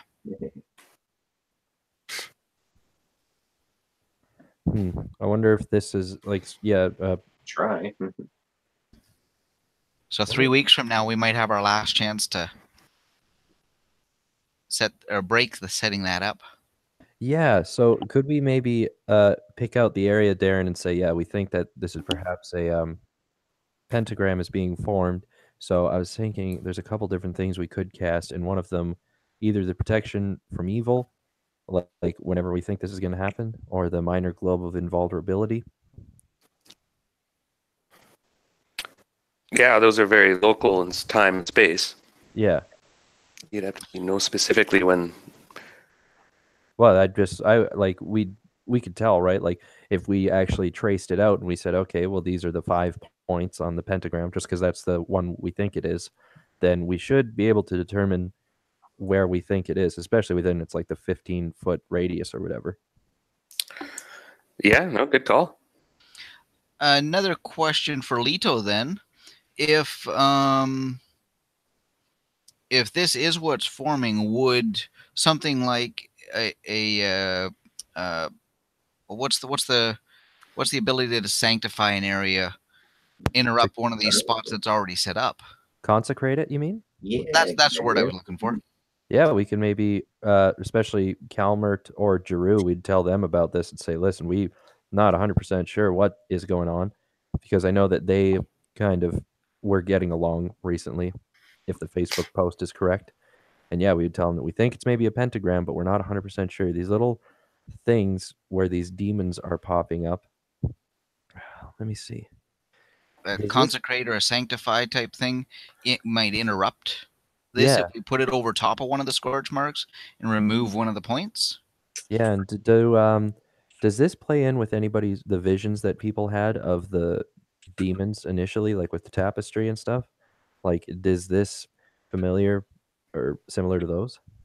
Um, 'Cause it was not the anything that three- I saw that I can recall. I ended up with basic demon knowledge out of it, but I got nothing compared to what you guys now know. Yeah. Okay. I just got basic demon knowledge. Well, no, that's some good sleuthing, you guys. For sure. In the 3 weeks, could we do what he had recommended? Bring Jeru and Calmart into the circle on the knowledge and see what they might think on the idea. Yeah, and you guys at this point are the experts, but they're definitely can't hurt. And the other thing too, Darren, sometime maybe in these little 3-week stints, I would definitely make a big circle of protection and try on the ring. But we can do that some other time. We'll do that in some of the nightmare at the same time, see what happens. I gotta try that yet. It's like when I have to use it, I have to know how to use it. At some point in time, I'm gonna have to try it. Yeah. That's scary. Gotcha. Okay, well, I have a lot of information. I'm actually registering right now, and I have to think of reactions and stuff like that. Now, you guys are very close. Yeah, and it's a very good hypothesis. If makes sense, there should be another scorch mark appearing right there Yeah. in 3 weeks or close to it. And now is I guess none of the people at the camps, the Foreign Legion or the Dwarf camp, they're not noticing any of this? No, these scorch marks are real subtle. Unless you went and told them, nobody really knows about it. This Can hurt to tell them to keep an eye out too for anything unusual. Oh Yeah. yeah, for sure. Especially the Dwarf camp is the closest. We could like even get Rufus to go over there with us or something, or me as the Hommlet mage.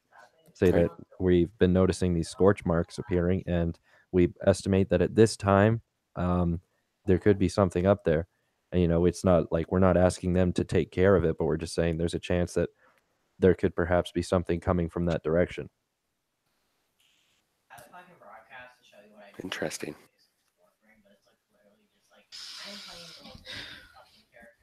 Okay, so I'm going to assume that about 10 months, a good 10 months, 10 and a half months have gone by of this year.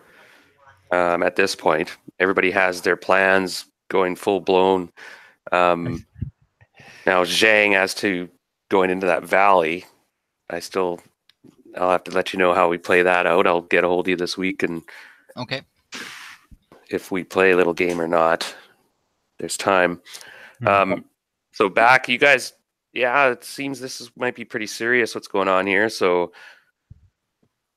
Yeah, I still have to take care of some things for Sprite. Yeah, I was just gonna say that. Yeah. oh right, Esther. Okay, yeah. Had one more thought on them scorch marks. We've dealt with a changeling demon already. Is there anybody that shows up in town at a corresponding time to approximately this time? Could another one of the changeling demons be visiting here? Because we never did cover that thing with Rufus about the faces that we saw and who they actually were from Hommlet. Well, you guys know you're close there. Actually, you're on to a lead as to who's making these marks. But the changeling's dead. Now, Do we suspect the Colonel at all? Colonel. Wasn't that the guy from the Foreign Legion? Like, Yeah. this is one of the biggest things that have come in recently, are these armies and stuff. Yeah, he's been here. They showed up. They showed up maybe about a month before you guys got there. So the Colonel... No, because the changeling, no, it doesn't make sense with the timetable. I think you guys were killing the changeling when the Colonel was here. Okay. And whether he's a bad guy or demon, I don't know if Boudica's checked him out yet. She can sense demons. Yeah, that might just be a thing to do. Go just walk through Oh, town. she can walk around town. I mean, it's Just be a demon detector. Mhm. Just go visit all the shops and stuff over the course of a few days, so it doesn't look like you're going like door to door, but on So your who could? So now you kind of brought up the idea: who's doing this? What is this thing that made these marks?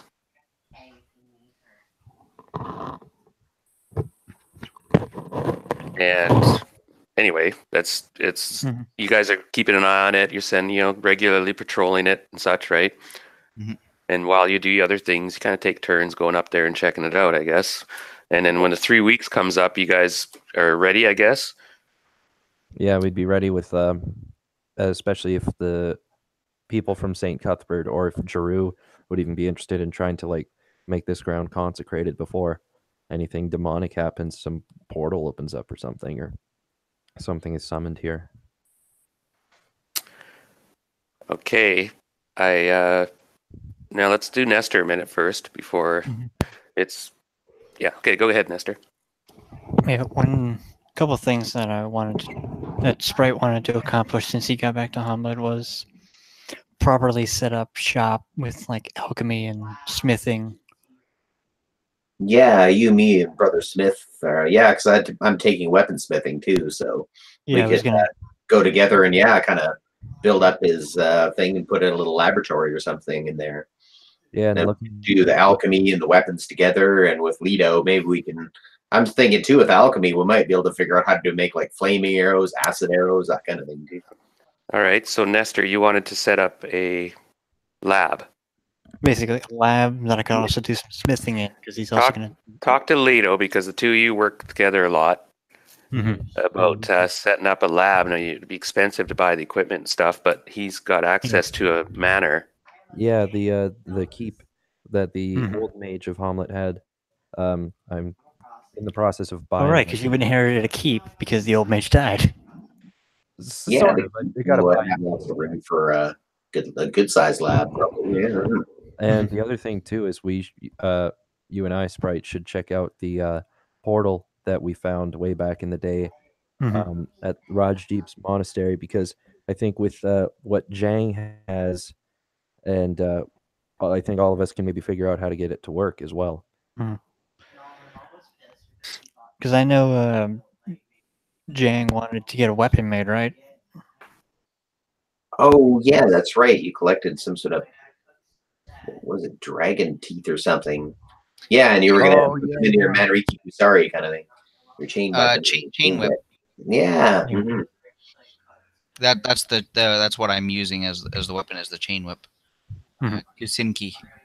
Yeah, with dragon teeth, you can make you can make that even better. Yeah. Could be like a +1 or +2 item or something with abilities to open up. Remember, you could open up wounds. Yeah. Cause bleeding. Now. Yeah. Here. Yeah, for the most part, he was just trying to like get a shop set up for his alchemy and his like weapon making and enchantment sort of stuff. Oh yeah, so I know it won't be cheap. You could work with John Smith for the moment too. Okay, so you're going to be busy with that, and you're going to be busy with Leto with the portals. And if there's anything you wanted to do about these weird scorch marks appeared, every 3 weeks it's sort of been, but there was a gap in between a couple, which was odd. There was a 6-week gap, but it didn't seem to. They're still there. And he was gonna properly get since I leveled in, I want to say it was 1 second. Since I leveled in illusionist to 8, so I was gonna get it, since I have an open proficiency slot, that I haven't used yet. I was going to do some weapon smithing or making Good. an enchant. And we'll say at the end of this year, you'll be Mhm. able to craft, and we'll have to. I'll look up some information for you, and then it's items and what you want to make it. And it's straight up. If you could just build +1 arrows for now, magic arrows, then Yeah. I I had got this what weird to idea do, so we can okay. do a lot of because production. I had this weird idea for Boudica or just rangers in general to see if about sort of enchanting a quiver to have like these like special arrows that come out whenever they're drawn. Mm-hmm. I don't know how. I don't know how it would work in first edition, but I wanted to go back and forth with Darren about how that would actually work out. Yeah. And for at the beginning, you can only build simple stuff, and and then as you get better and get better material and a better place, and get access to the Tower of Heavens, he's got equipment there. Yeah, the other thing too I was thinking is we could all kind of team up with that, right? Like once you can build good weapons, then like if we go to a big city, we can buy some spells. I want to learn how to enchant weapons and stuff. Then we can Yeah, same actually here. make Enchant an item. Because I know with alchemy I can do some interesting enchantments. And Sprite, I'm going to allow you to learn that magic user spell, enchant an item. Enchant item. Enchant item. Yeah, because there's two different ones. One's a really low level one, and the other, yeah, because I think it's a 3rd level spell or something. Oh yeah, enchant weapon. It just gives it a +1 sort of deal. But then yeah, the actual 6th level magic user spell is quite a bit more. Yeah. Enchant item. All right. So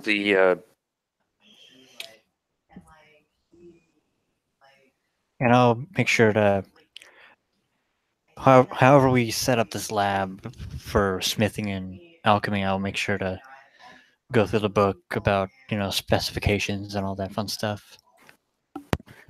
Yeah, there might even already be certain things in the keep. Like I was thinking that perhaps like it's run down, but maybe it hasn't really been touched because the guy's been dead for a long time and he was a mage, so it could have been kind of off limits to most people. No one might have even really tried to go see it. So, and you haven't properly moved into the place yet, have you? I'm doing it over this year, so we'll kind of get to that at a certain point. But yeah, I figure that there might actually be like old, perhaps magic items or records of things, maybe old spell books or something. We'll see. Because if there's room in the place, we could definitely set up shop there as like alchemy with smithing. Yeah. Oh, that's basically turn it into a proper mage tower. Yeah, the idea for the Bird Watcher Society of Hommlet, where the birds watch you. That's your secret name. It's like, yeah, the Bird Watcher Society of Hommlet. Beautiful. Because we were thinking like actually having the first room you come into as like a normal, like there's posters of birds and maybe a couple stuffed birds. Yeah, it's very subtle, yeah. And we're thinking of the Rangers, perhaps, if Boudica doesn't mind being a Disney princess for a short time. Same with Andrew. Actually get some birds to live in the area and perhaps watch over the place while we're gone. So that's the Bird Watcher Society where the birds watch you. That's clever. I never thought of that. Actually, you guys could incorporate. You guys speak with animals and can charm them and stuff. That should be another angle, and we can flesh this out. Like you guys can send me information and get more details. First, I've been tallying XP here generally, and I was just going to issue out a lump sum to everybody, and just keep it across the board even because you all kept very busy over a year. So I was thinking I would give you guys about 1,500 a month. So what's 1,500 times 12? I'll get my calculator out real quick. One sec. Because simple math is apparently something I can't calculate right now. Me neither. 18,000. Oh, wow. Oh, Scott's here too. Hi, Scott. 18,000. So if it's the 5 of us, I think it is, it's 3,600 each. No, it's 18,000 each. Oh, 18,000. 18,000. Jeez. All right, so that'll be if you're multi-class, then that's 9,000 for each class. Where's that? You guys are the big boys now, and that's for signing the oath to the village, for investigating. Mhm. Now remember, you get 1,000 XP for rolling a crit now. Yeah. Now, is there anything else major that we have to cover before this sort of grace period goes by, so to speak? We've got the basics, right? Until I mean, at a certain point, we'll try to figure out the portal and all this other stuff. But I think these scorch marks are kind of taking up, our time. Now, Jim, in the grove, you set up a protective circle, and we could do the ring. Oh, there was a ring you wanted to wear, wasn't there? Yeah, and a ring I got about a year ago. It's Oh, this is the ring you've been avoiding wearing, isn't it? yes. Yeah. And I've been finding out more and more about it. I think that perhaps there's some sort of demon thing inside of it who could perhaps be an ally. And I think I know its name. And it was given to me by the woman I love. She's gone, but It's a very interesting way of showing your affection by giving you a ring that's inhabiting a demon. yeah, we have a she's pretty cool. It's a chill, it's nothing serious. She goes to a different school, you wouldn't know her, kind of thing. One other thing, Darren, with that hill and the scorch marks, would it be possible for me to talk to some of the animals around there and get a more detailed time when those not right feelings showed up to the animals, local animals, moles, squirrels, chipmunks, maybe even birds that would land up there? It'd be a long shot. They not something they really check out. But go ahead. You can make a plus 10. That would be a charisma roll.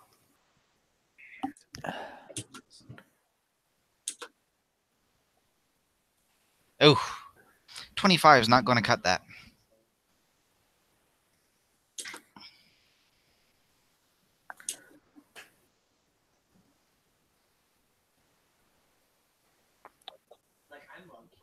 Ah. Okay, give me one moment. I'll be right back. And the conclusion to this session.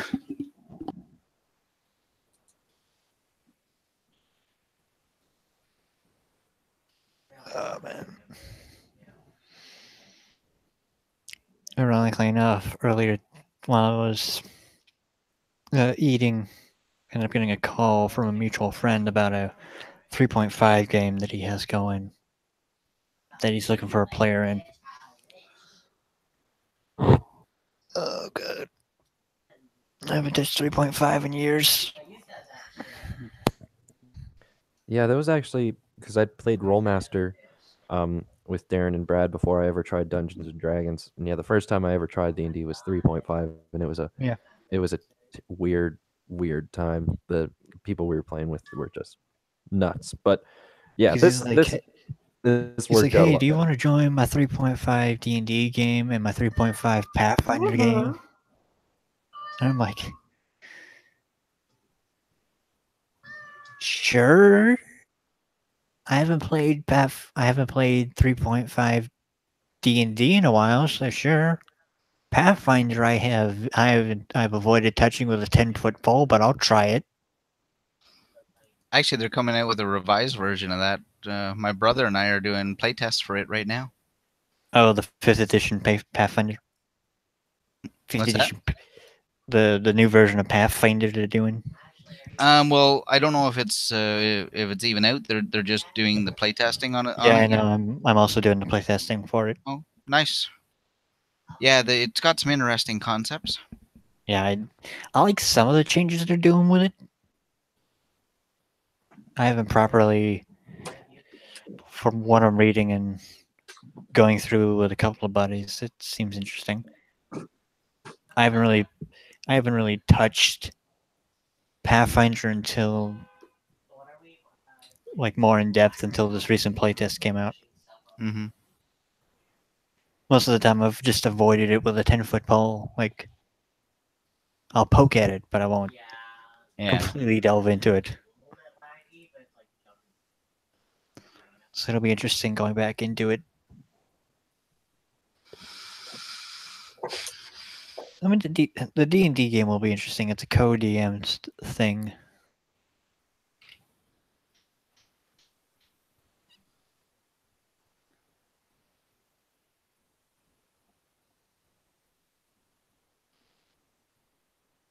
So I'm currently looking for all of my digital 3.5 books.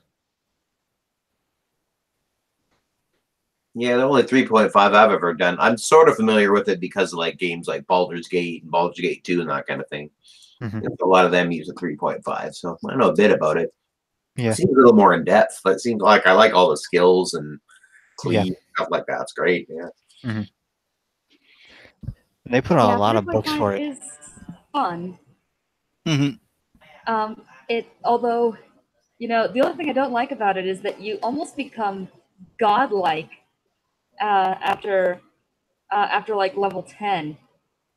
Yeah, there is that. Like a bunch of us ended up as level 10s, and we were able to defeat Tiamat. What? Yeah. What? Yeah. Our it used to be like DM put us up 60 against Tiamat, and we level were hard able to to do defeat that. her at level 10 in 3.5. Something's a little unbalanced there. Yeah. Yeah. He was a very weird DM. In Roll Mastery, it goes up to like level 120. I've got a 38th level Elemental Hunter. Bro, kind of cool. They got a lot more more levels. Yeah. Then again, I Okay. can't say anything. I played Risk with a buddy of mine for a while. Good old Risk. I'm just finishing up a couple things, and yeah, Jim or Leto, I suppose, if you want to pursue the ring. Mhm. The ring. I definitely feel like, yeah, at a certain point, I just kind of need to try it. I don't know if anybody else wants to kind of be there with me when it happens. There could be dangers involved. Yeah, I'll hang out with you. It's like in case any goobers pop up. Yeah, when you do try it, I'll make sure that Sprite's there to aid you with any magical or fightery things. Hmm. So, Or are you both. proficient in Circle Lore yet, Jim? Yeah, like that was definitely one of the things I was. Oh yeah, okay. So I wasn't sure how many proficiencies I would have now, so I wrote down a few. Or sorry, I know I'm supposed to have 7. I just wasn't sure which ones we could do. So I'll tell you which ones I did get. So I got Demon Devil Lore, Stargazing, Circles, and Runes are the ones that I had for sure. And then I wasn't sure which other ones I should. Astral Travel. Oh yeah, Astral Travel. Okay. So I And already you have one left? had, 1, 2, 3, 4, 5, 2 left. Oh.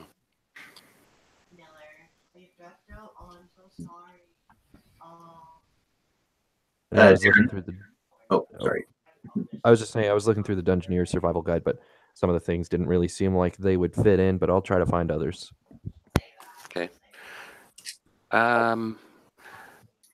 Unless anyone else, me and Jim, and anyone else who wants to hang out while he does this, where do you want to do it, Jim? Where do you set up? Let me think. Have to And be sort of you can stay now. Where are you going to be living, Jim? Because the guest quarters are the guest quarters. You could impose yourself there. They'd probably. No, I was given a floor with Rufus. That's more of an. Well, yeah, I guess Okay, you'd have a cot there and stuff. You want to stay there. I It's wasn't not. sure. Sorry, I thought it was a room. But Not to mention, if we could have in this time actually get the keep, the Yorn's old quarters, like kind of go in there and. at You're- least Sorry, Jim. You do have a suite in the tower, as you're the village mage now. Okay, cool. Yeah. So that's probably Yeah. where I'd be living. Yeah, they should at least put you up. Gradually have the mages moving Oh, into that be right tower. back. Because what I'm picturing is like you sort of offer sprites sort of lodging and experimentation at the mage tower. Oh yeah, for sure. It's open to everyone if we want. Perfect. Question for you two guys that are, or three guys that are looking at making the chain whip for Zhang. The magic imbuement, but is there also any possible way of making a good a good infusion on it, like like almost like holy So from the that other editions? so that it would Probably maybe not. Yeah. do more damage to evil I creatures. think you need to ask someone with a religious background about that. Well, I mean, I can provide the good. I was just wondering if there was anything like that you could Yeah, do, there is, so but that you the have demons to be ready. couldn't handle it. Mhm. Like Yeah. a religious enchantment for your weapon. Yeah, I think that would actually be something you would have to do with the cannon or Calmert. One of those guys could actually put that into the weapon, whereas we can like give it enhancements against I think evil we creatures. do more of the arcane. I think you have to talk to some people with sort of divine. Holy weapons are very Backgrounds and- difficult to make. Well, not necessarily holy, but I'm gonna make it plus versus undead or something. well, I was specifically thinking the demons that we're most likely going to be facing, Yeah. or good Like- against evil creatures or something like that. Yeah, there's Basically, so it's just like more effective against anything with like an evil alignment. Essentially, yes, because it's diametrically opposed to my good, right? yeah, there's what is it in the DM guide? It really lays it out cool. Different gems have different properties. So yeah, you could just like have these gems in it that it just gives it more of a bonus for fighting against demon devil kind of stuff or anything evil. So we could all look into that, especially if we can get the proper spells and components and everything. We could Mhm. like really customize the weapon to be whatever you want, as well as just having normal pluses. Yeah, Because we're looking at fighting demons, and there's some of them you really don't want to touch empty-handed. Like if there's creatures like specifically undead that drain levels when you touch them, I don't want to hit them with a punch or a kick, even though I may affect Yep. them. Yeah, Same thing with some devils if they're flaming or ice coated or whatever. I don't want to be hitting that empty-handed or even with gloves on. So if I'm going to be relying on the chain whip for that, I'm going to be interested in some kind of way that the demons can't handle that or work against them.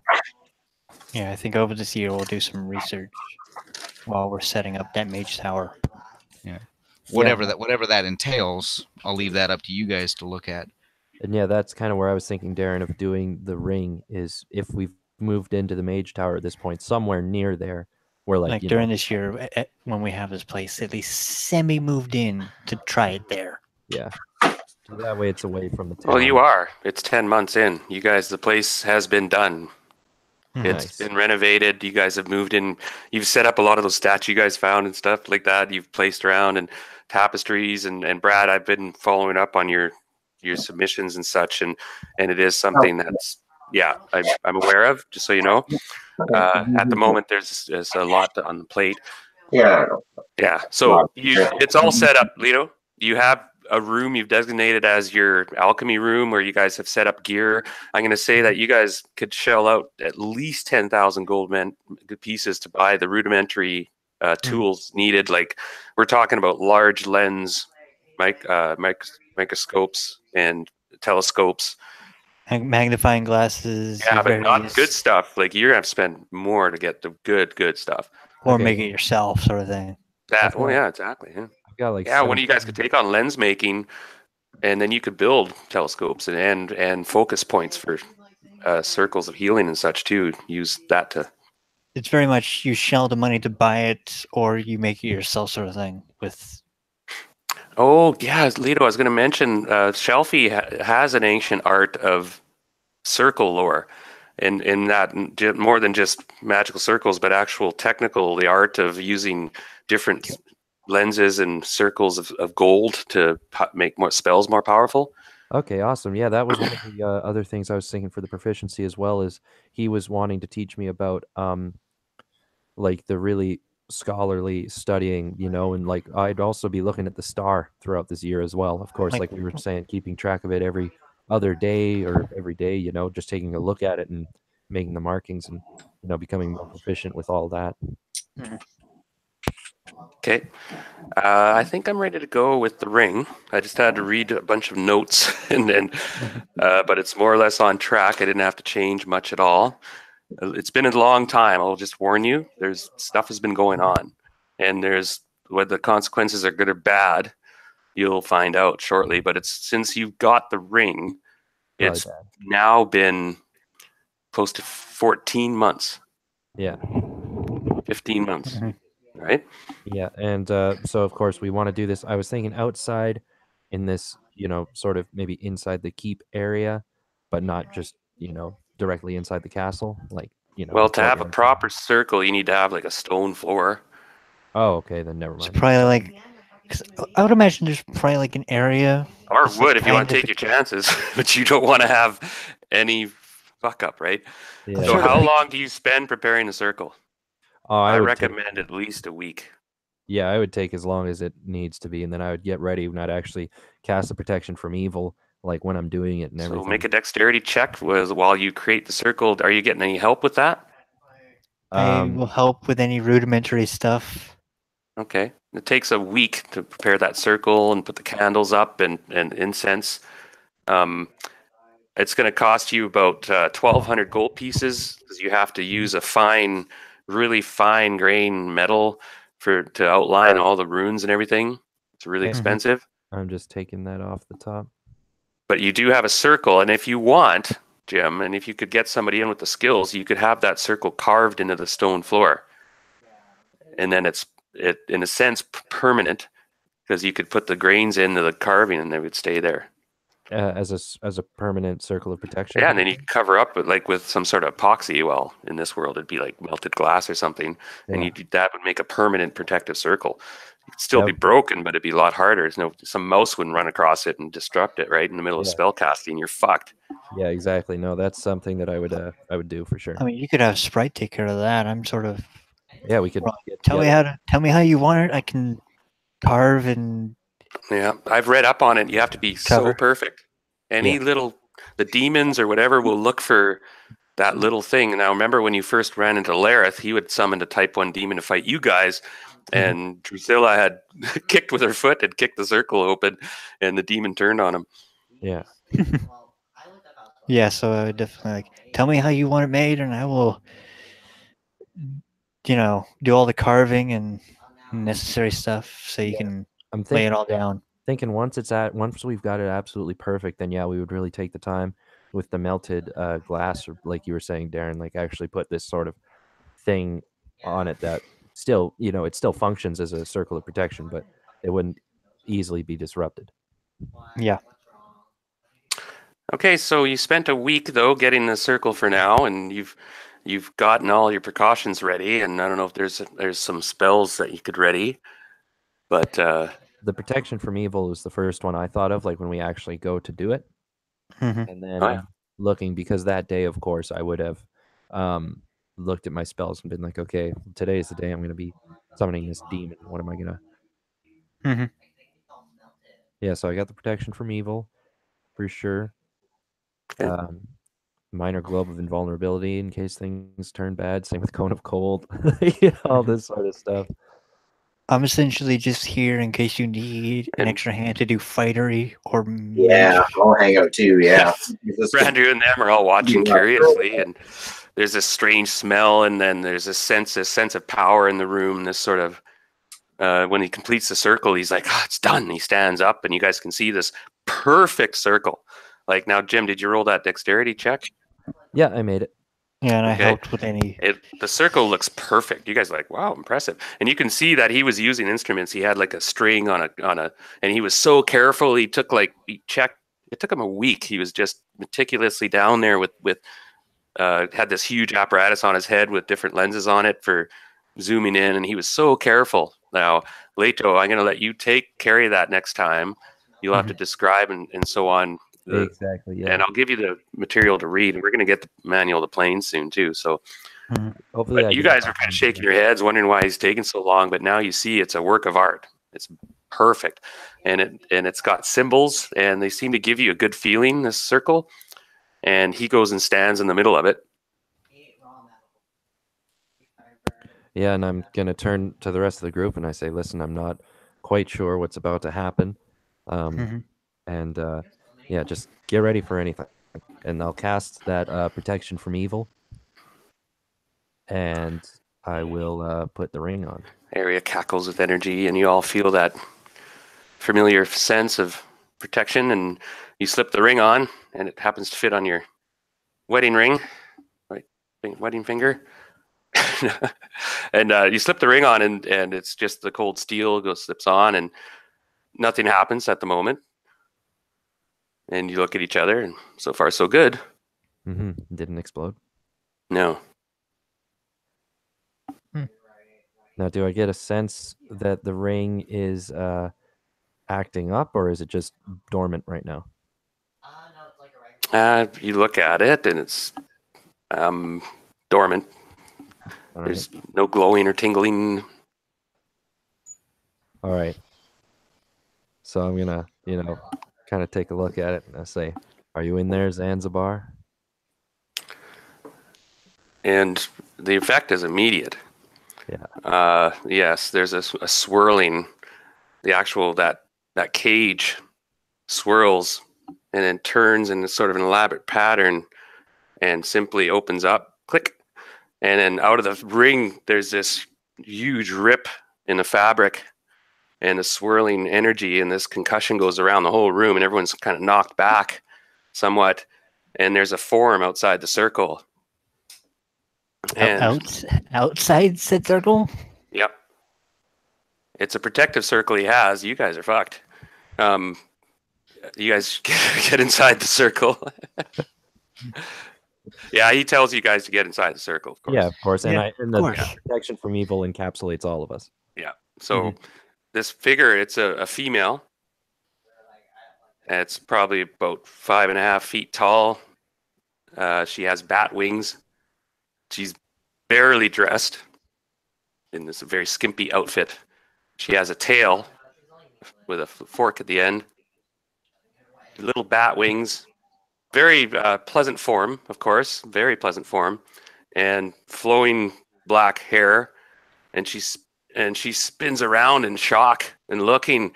And she's looking around and the whole area. And then she spins around her face and she gets eye contact with you, Jim. Yeah. And the eyes are Zara. It's her. Oh my God! So she's a succubus? There's something. Or some sort of Cambion demon, like maybe the daughter. Make a roll. Intelligence. +5 intelligence roll because you're demon lore. Boudica, are you there? And I made it. It's not a succubus. So some sort of like. And the rest of you guys see Drusilla. Yeah, I'm here. And the rest of you are like, have your weapons ready and everything, because last time you saw this woman, she was there to assassinate Tam Tam, and then she was fiddling with Lareth, and she's the one who kicked the circle out, and then laughed and ran away.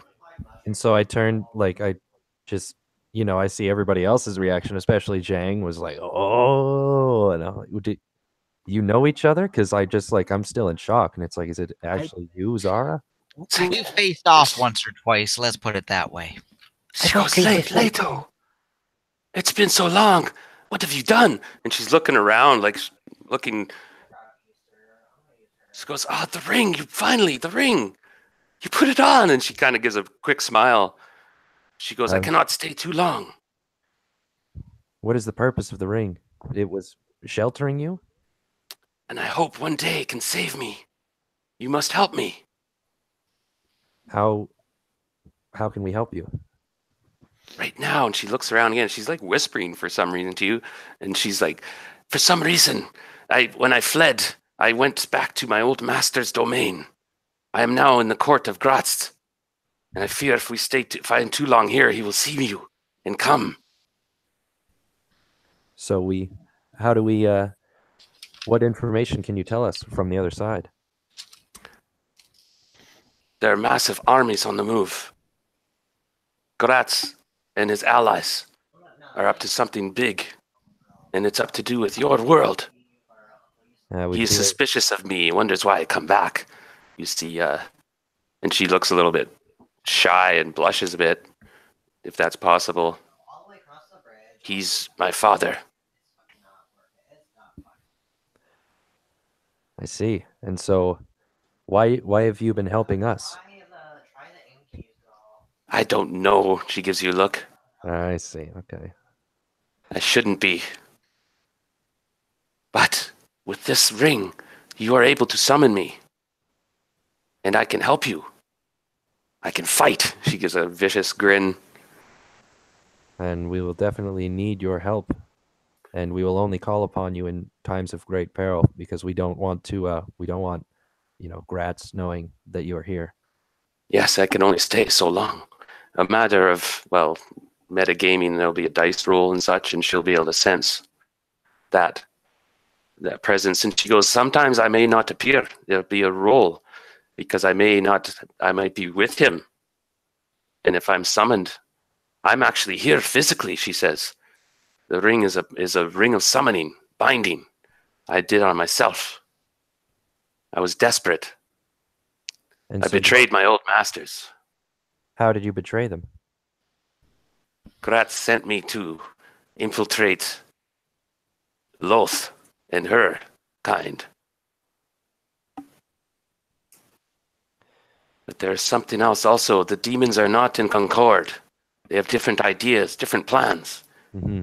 Yeah, Loth and Gratz are bitter enemies now. And they both claim the world of Orth. And they both have their plans. One more subtle, the other with armies. Instead of, which way is the subtle way? Is it Loth? Of course. She is the most devious of them all. We are hoping to, of course, stop the invasion of our world. And we're going to have to find some way to whittle down certain armies. What do you know of Loth's plan? She's so secretive. She has some sort of way of moving about, and her agents are everywhere. But she has her followers in the Underdark. And that is where I know there's great things going on. And we fear as well, these strange burning marks have been popping up, caused by some sort of demon or devil near the town of Hommlet, up on this plateau, and we figure that it may be forming a pentagram, but we're not sure. That must be Varen. I've heard about his mission. He is Gratz's chief lieutenant, also known as the Dog d'Amour.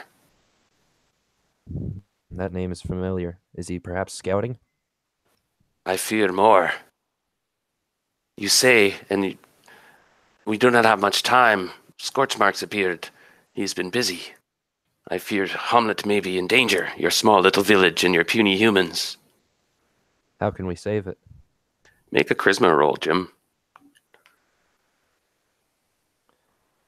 Now, everyone else, you can act. She's kind of now realized there's warriors around and stuff, and she's backing off a bit and looking and... Made it. Why should I help you? Because of you and me together. She looks at you.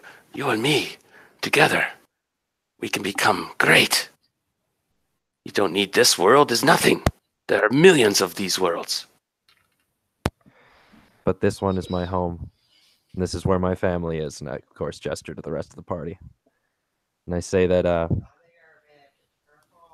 okay, hold on. With the purple bear. That we need to protect this because without this world, surely everything would fall apart. And I can't say much more than that. But we need to save it. You still think very locally, Leto. Clever, but not clever enough. I must go soon. But I sense that you may be able to summon me yet 4 times in a lunar cycle. Safely, more than that. And we will trigger off the senses. And then we will be in big danger. There will be a slight risk every time, though. And as I said, there's a chance I may not be able to come. But if you insist, I cannot fight it. And will be drawn here. The ring has that power. Well, maybe I'll put it on later tonight, and then we can hang out a bit, and then call upon you in that one. She gives out a laugh. Leto, I hope you do. I miss you. Now, will you free me? Let me go. Return to your plane. And there's the swirling blah, blah, blah stuff, and this big sound, and wave goes through the room, and there's this left with this kind of sulfuric smell as you get a bit of a smell of the realm she went to. And she's gone, and the candles are all out, and Jim's just like, "Whoa," or Leto. Well then, you have some interesting relationships, to say the least, Leto. Ah, yes. Zar, Very interesting. Zar is my true love. Drusilla is her real name. I see. So that's the name I have to say to summon her, not Zanzibar? No, Zanzibar is the active. That's the command word. Ahaha. Okay, perfect. And you have to dismiss her, or she's trapped in this world as long as she's summoned. And Yeah. Okay. Oh, you. I guess you forgot to mention that she's also an extraplanar being. Oh yeah, and now was Boudica here? This was important. I was asked that earlier. That she was busy, or she's muted at the moment. By the way. No, Heather. I was here. That was awkward. Now, everybody has a quick chance here to do something while she was there. She was there for probably about altogether 9 or 10 rounds as you guys talked for about. I was probably Close to just 10 making minutes. notes. I was probably just making notes. Like, this is. Yeah, sketching you, perv. You're like. Like We're an like extra sketching. being. It's like, ooh, Drawing her like one of your French girls. you dog, Leto, you dog. You're just like, yeah, she's definitely a looker if you can get over the bats and the tail and the little horns. I mean, the fact that he summoned an extraplanar being is fascinating to him. Mm. I'll never understand gnome's taste. I would like to actually ask her about nightmares if she knows anything about them. Oh, you meant you were going to actually cut in and okay. That's my figurine. All right, I didn't really give you guys a chance to actually talk with her. She's there for a few minutes, and a lot of it's her and Leto still. Yeah, been once they're 15 done months, talking, yeah. and she thought she obviously. If now you get a sense, Leto, if the ring's destroyed, it's like you sense that her soul's in the ring. Yeah. It's like what's it called, a magic jar spell. Okay. That's some serious magic right there. That is. Mm-hmm. You're immune to. So Brad, yeah, she was there, and she broke eye contact with Leto, and then as Thrandu spoke up, what do you ask her? I'm going to ask her, do you know anything of the nature of the nightmare, the creature, like horse creature? Ah, yes. They are very, very powerful steeds if you can be mastered. I suggest that if you truly want to use it, you take it out for a ride and try to break it. Makes sense. Yes, I have had much experience with training regular horses. Ah, be very careful. Try to keep it away from the astral plane. For if it gets there, it can go to hell. I appreciate It'll your want to go home to hell. It's like any steed. It'll want to go back to its stables. I'll consider myself well warned. Thank you for the information. Aye. Good luck. Does it have a name? Don't tell her name, actually. No, I'm not. I don't think I want to tell her the name. I haven't ascertained that yet. Ha, you're not a good liar. No, I'm not. You would not be able to summon it if you did not know its name. I do And you know. are wise not to tell it to me. I could use a nightmare myself. And I will, of course, always protect the ring. Anybody want to do anything while she's there? She's there for a few minutes in physical form. Anything? Would you ask? Gnome everyone looks at the sprite. Would you ask an extraplanar demon? How's it going? Well, you could ask her where she is, where she was, what she does. Because at this point, it's just like turn You're on muted, Jim. Oh, sorry. There you Yeah, go. because we know it's the plane of Gratz. I was kind of wondering if maybe once we study the manual of the planes a bit, then it's kind of like I would know where it is. He has a huge capital city, Yeah. and Okay. it's quite advanced architecture and very sophisticated city in the abyss. And the city actually trails in, I think, 3 different planes. yes, we're talking about. Yeah. And I think she's there's apparently not much- in that city at the court of Gratz, and has come back as the prodigal daughter, so to speak, but has tricked Gratz, apparently, because she's left her soul and she's left this link to Mhm. what she thought was a forgotten lover because it's been so long. And at the beginning, by the way, Jim, she wasn't at that city. I see. Yeah. Okay. So this is just because of the time. Yeah. Mhm. Things have changed. So things would have been different before, but that's fine, right? It's different now. There's a challenge, and she's still there, let's say, and you're still talking, and she just says, "Yeah, I'm serving my father again, Hmm. and he's given me some boring duties. I'm kind of diplomatic stuff, and he doesn't trust me because I ran away from home for a long time." And I went work for other people and stuff, and just got into trouble. I'm just So, gonna is be there- making notes on all of this conversation because there's not much documentation on the abyss, is there? Yes and no. Not an insider's point of view is rare. There's a lot of scholarly stuff that you guys know, and those 11 tomes Jim have, if you're interested in reading them as well. There's one title he can't decipher at the moment, by the way, right, Yeah. Plato? Yeah. Exactly. So One I of don't- the yeah. I didn't have the books on hand. It's not like, what does this mean? Like, I wouldn't be able to do that, but maybe that's something I could do another time. One of the Mhm. things, of course, like if she's still around, I'd ask her about the Dog de Moor. What can you tell us about him? I know he's lieutenant, one of the marquis of Rats. But Yes, he is a Cambion Marquis of exceptional ability, a powerful death mage. Oh, watch him. He can kill with a gesture. Kill. Death magic. Specializes.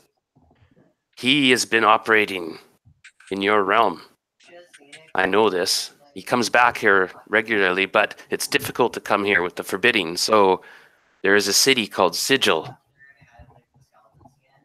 and it is a sort of hub that joins many of the planes in the astral plane.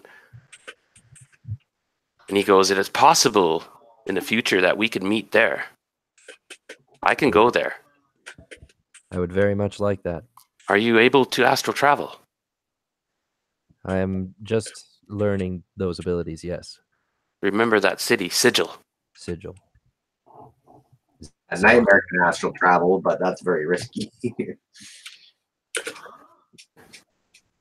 And oh yeah, does she know any sort of weaknesses to the Dagnamore? Says that he's a death mage. Ooh, a weakness in the Dog de Moor, and she gives out one of her cute giggles. Well, that you'll have to find yourself. I do not know of this. He has risen to the top through pure ruthlessness Mhm. and danger.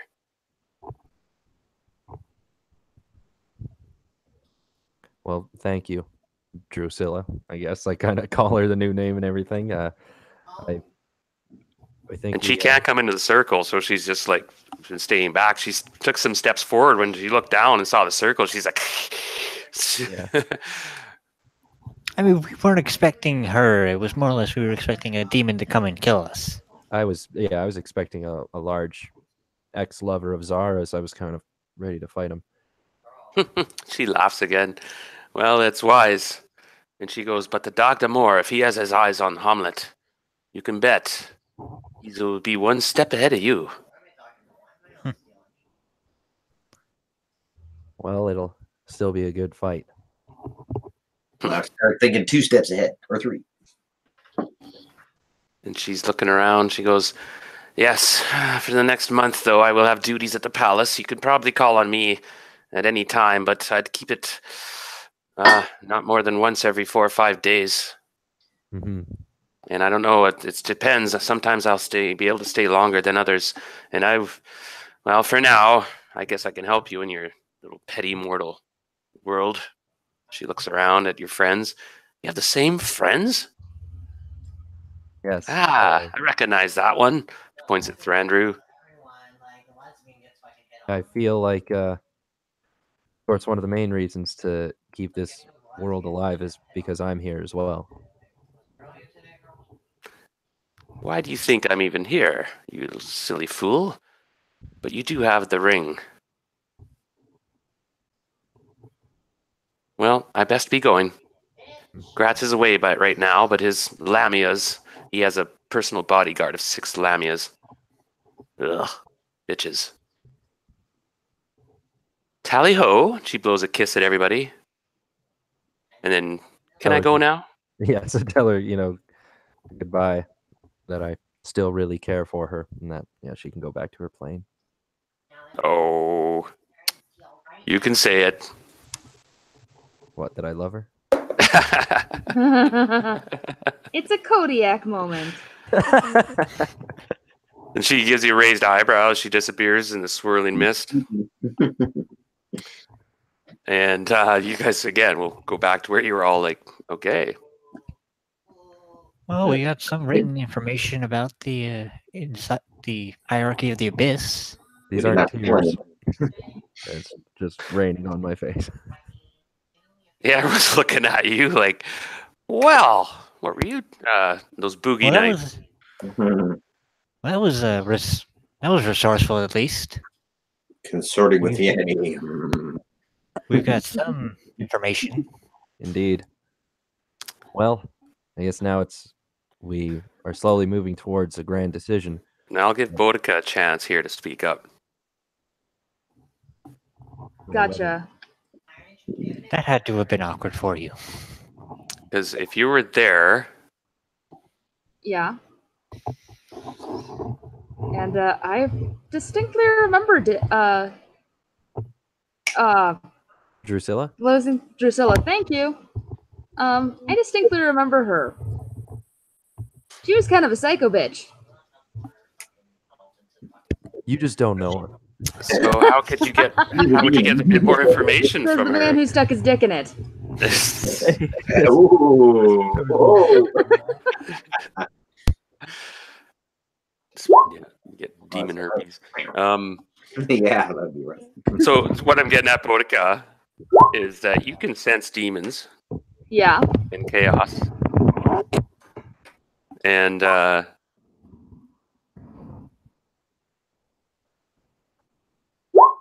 I'm gonna guess that my senses went off the charts. oh, there's no doubt she was demon kind, fiend. In fact, she's known as an alu demon. There. Now, and I'll get you to make a intelligence check now, +5.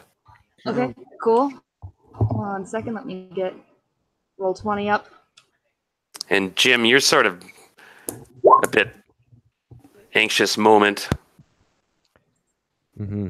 but recover quickly. You're a smart guy, whatever. Boudica, you sense, however, there's definitely chaos, and there is evil there Yeah. in her, but it's not absolute. Gotcha. Yeah, I'm going to say, Leto, be careful in your dealings with her. I sense a lot of chaos, but there seems to be more than meets the eye to this particular demon. Indeed. You sense human blood in her. Like alu demons are crosses. They're Yeah. hybrids. And I imagine that must have been hard for you, not immediately trying to destroy her. And I'm sorry for that, but I really do believe that if we are going to save the world, we might have to become coadjutors with certain demonic races or allied factions, because we can't fight them all head on, and perhaps we can make some of these places fall from within or pit them against each other. I Or, understand that, and all I ask is that you practice caution when or dealing put with her. some friendly demons in some very powerful places.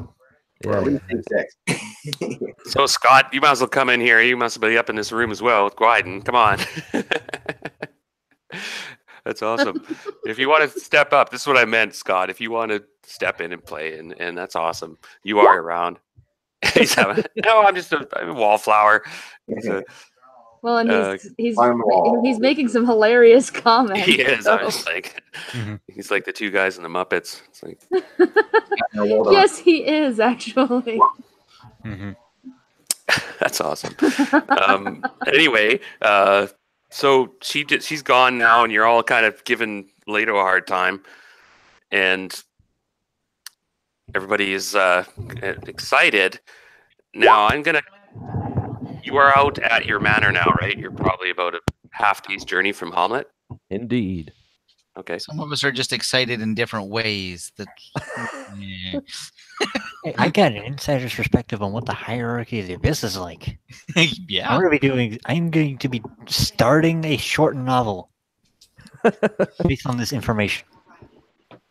Now, you guys stay there that night, and you guys do some research, and you're all heading kind of back to Hommlet to continue with other stuff and to research the scorch marks. And I don't know, you guys haven't been to the church yet, so you thought, oh, we might go there and talk to Jacob or Calmert or something as well.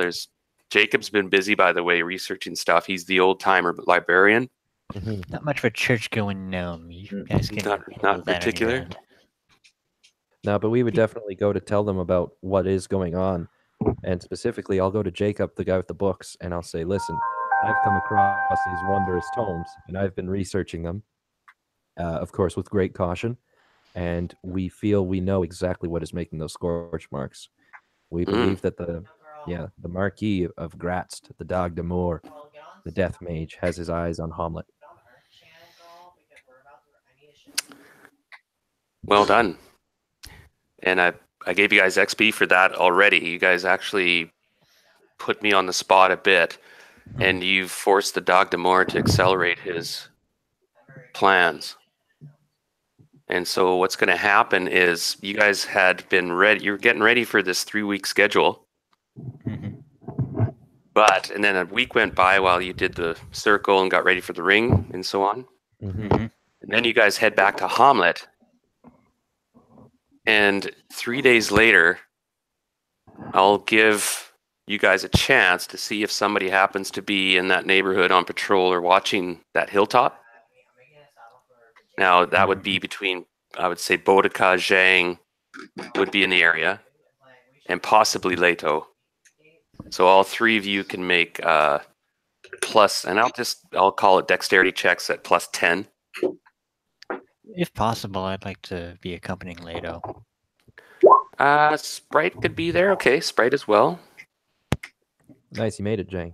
Zhang got it by 2, 18, 19. She's got a 19. Gotcha.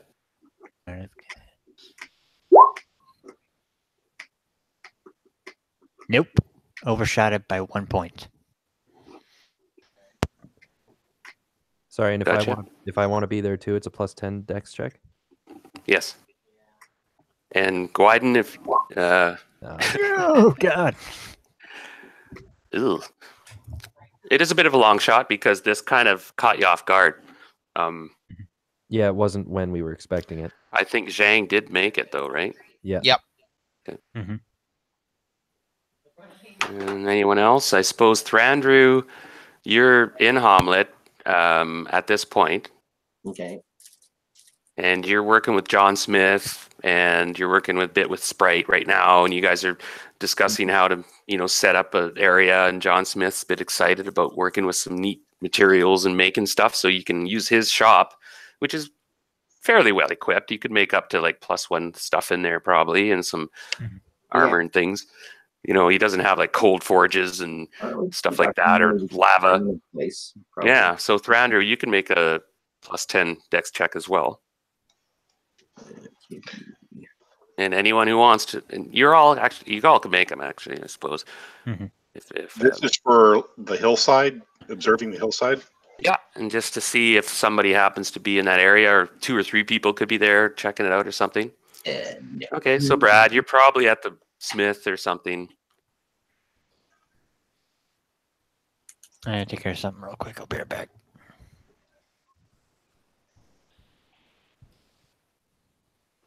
Okay, so along Gwyden, well, you have 18 decks. Nice.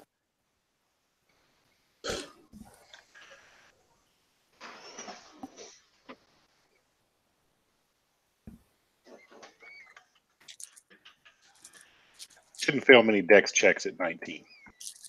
No. Well, +10. Remember? Oh, okay. All right. So I missed it. Okay. Yeah. The only one who did was Zhang then, right?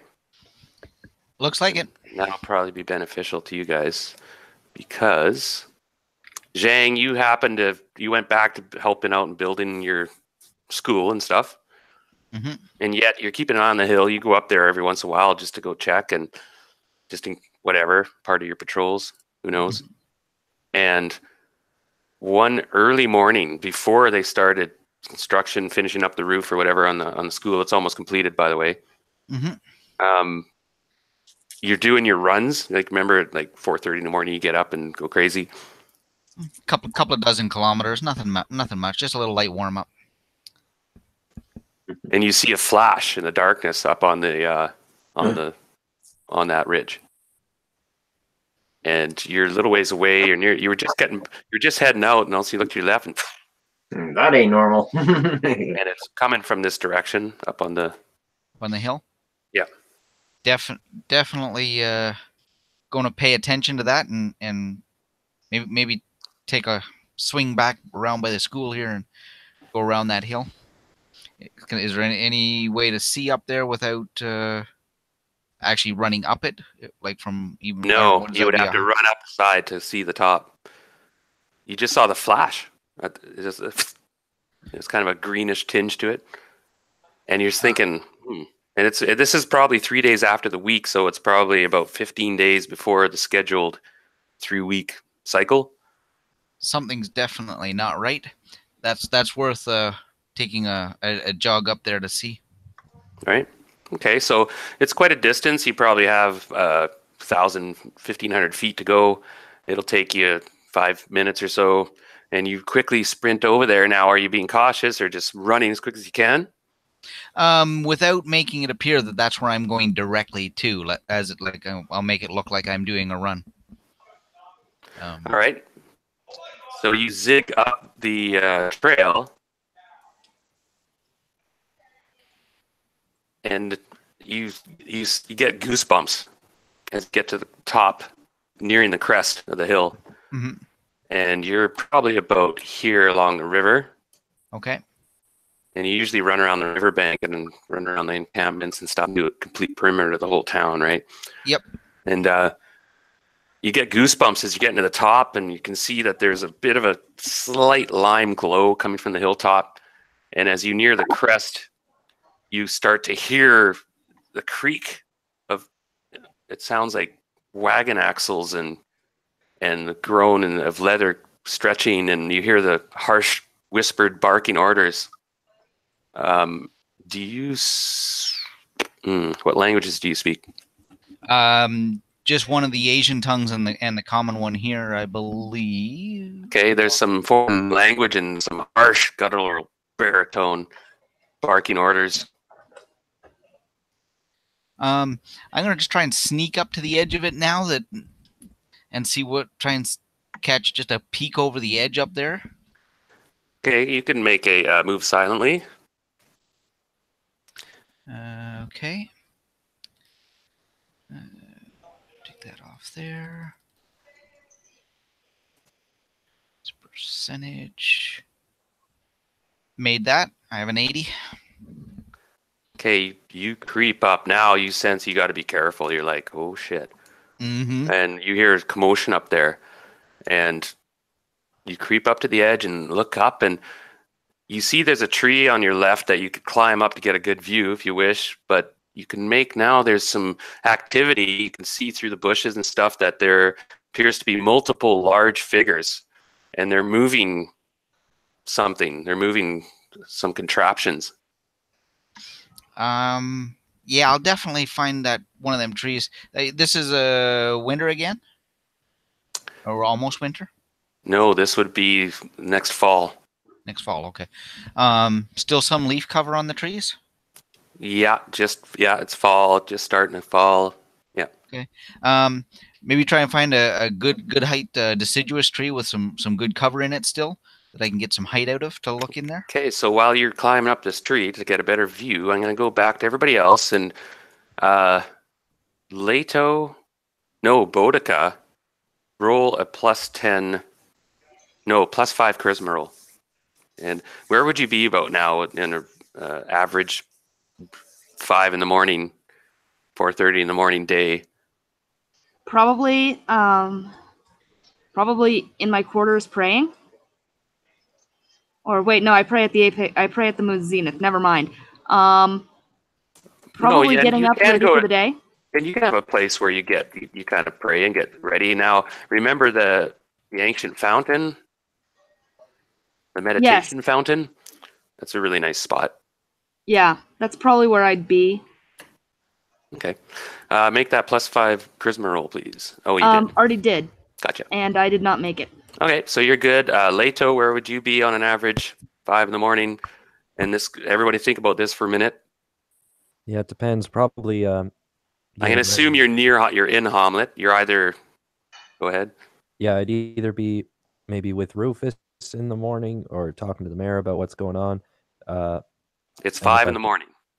Nice. So you if could I'm be up, sleeping. yeah, if I'm up, then I would probably be researching my spells for the day. Actually, you're probably sleeping. Yeah. Arguably. Yeah, it's a good chance. Yeah. Unless you had some other, like you might be nocturnal, you might be a night owl because you're a stargazer, I don't know, and so on. But no, I imagine myself, staying up quite late. And probably not getting up super early. Crashing about this time. Okay, moving along. Brad, Thrandu, I always hear. Where would you be on an average 5 o'clock in the morning if you were in Hommlet? Now, you do have an apartment up in the Wench, a nice apartment up there that you're renting right now for 100 gold pieces a month, and it's really a nice apartment, nicest one there, pretty well.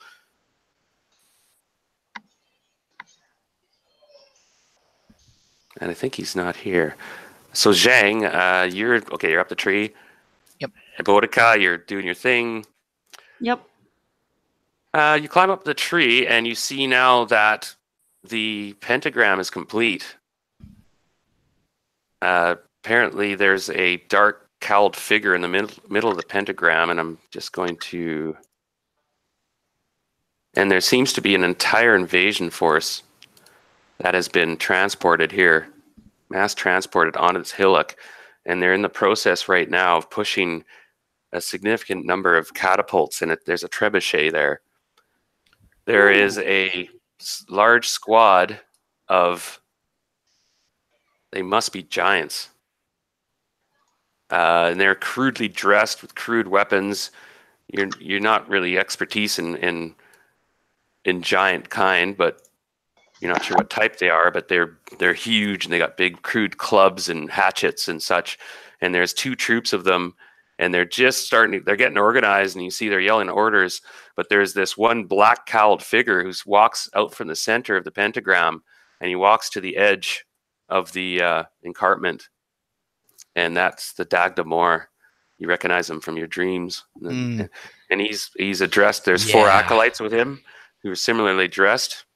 And they walk to the edge of the encarpment, and he has this staff with this green glowing aura at the end, and he plants it in the ground, and he starts muttering these words, and it's far away. He's quite a ways away. He's probably 300, 400 feet away, right? So you're just like, what the fuck's going on? Holy shit. And you can see that this squad of hill giants with a larger one is now starting to they broke out of the pentagram. They're heading down the slope, and it looks like they're probably heading toward the dwarf camp. There's another squad that's heading toward you, and will pass right under you. They don't look up or anything. They just pass right under you. Start walking down the bluff, and they seem to be ignoring your school thing and heading west. They're just heading into the village. There's one more troop on top the hill. Just give me 1 second. Forgot to. So there's 3 squads of these hill giants, and they look very impressive. And this one just seems to be lingering on the hill. The actual catapults and trebuchet are being manned by, appears to be ogres. And they're they're pushing they're mounting everything down, pounding it in stakes, and they're lining things up. They're starting to wind winches, and the Dag de Mor walks forward, and his 4 acolytes bring out these trays and put them down and roll out scrolls and stuff. And the Dag de Mor plants his staff in the ground. He starts muttering, and there's this green smoke starts coming off the tips of his staff where it hits the ground. And he starts to just reverberate and glow, and you can sense there's a powerful spell perhaps being cast. Like I said, you're probably you're close to 400 feet away. Yeah. I think I'm going to go down the tree here as soon as them other guys safely pass me. I'm going to scoot along the river edge there and go start waking people up. I know a couple of them at the inn. If I see a bird along the way, I'm going to tell them to go get Boudica from the grove. Okay, make a dexterity check +5.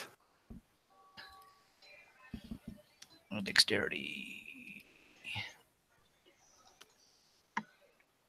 Oh yeah, beat that one by 9. Yeah, you leap across the river quietly, skip through. You know the area well. You're zipping down through branches and bushes, and the giants just don't see you or hear you. They're just focused on making their way along the riverbank, and they're heading west. You're not sure their target yet. The ones on the hill are just kind of waiting around, apparently. So you are already, you go zipping down the river, and you're already down here, okay? Now, you do know that the tower over here, this is where Leto and Thrandrau are, I think. That's not very far if I skip across that river. But before that happens, you start to feel you stop suddenly, something's wrong. And suddenly all the birds take off in the trees and take into the air. And you're looking at the tree tips, and they're wobbling. And you're looking around, and being a monk, you have a real sense for your footing and such, right? You're very tactile and almost barefoot. I'm not sure if you even have footwear. You have bare feet. Sandals. Yeah, and you feel this urge. You take off your sandal and you put your foot on the ground, and there's a vibration in the ground, and it's getting stronger and stronger. Ooh. Now, the rest of you can all make +10 dex saves, or checks, pardon me. Sorry, I was gone for a couple seconds. Dex checks. +10. Yeah, nope. Yeah, it's a tough one. Now, Zhang, you suddenly get this lurch in your chest as you realize there's something, definitely this vibration starts to shimmy and shake, and suddenly the whole ground erupts. We're in combat. And the whole of the village is starting to shake and shimmy back and forth. And you look up toward the hilltop, and you can see this power emanating from the hilltop, and there's this fissure that cracks down from the hilltop through the creek, just and goes right into the village. And then another fissure angles off and goes right toward the encampments. Like an earthquake fissure? like a friggin' earthquake.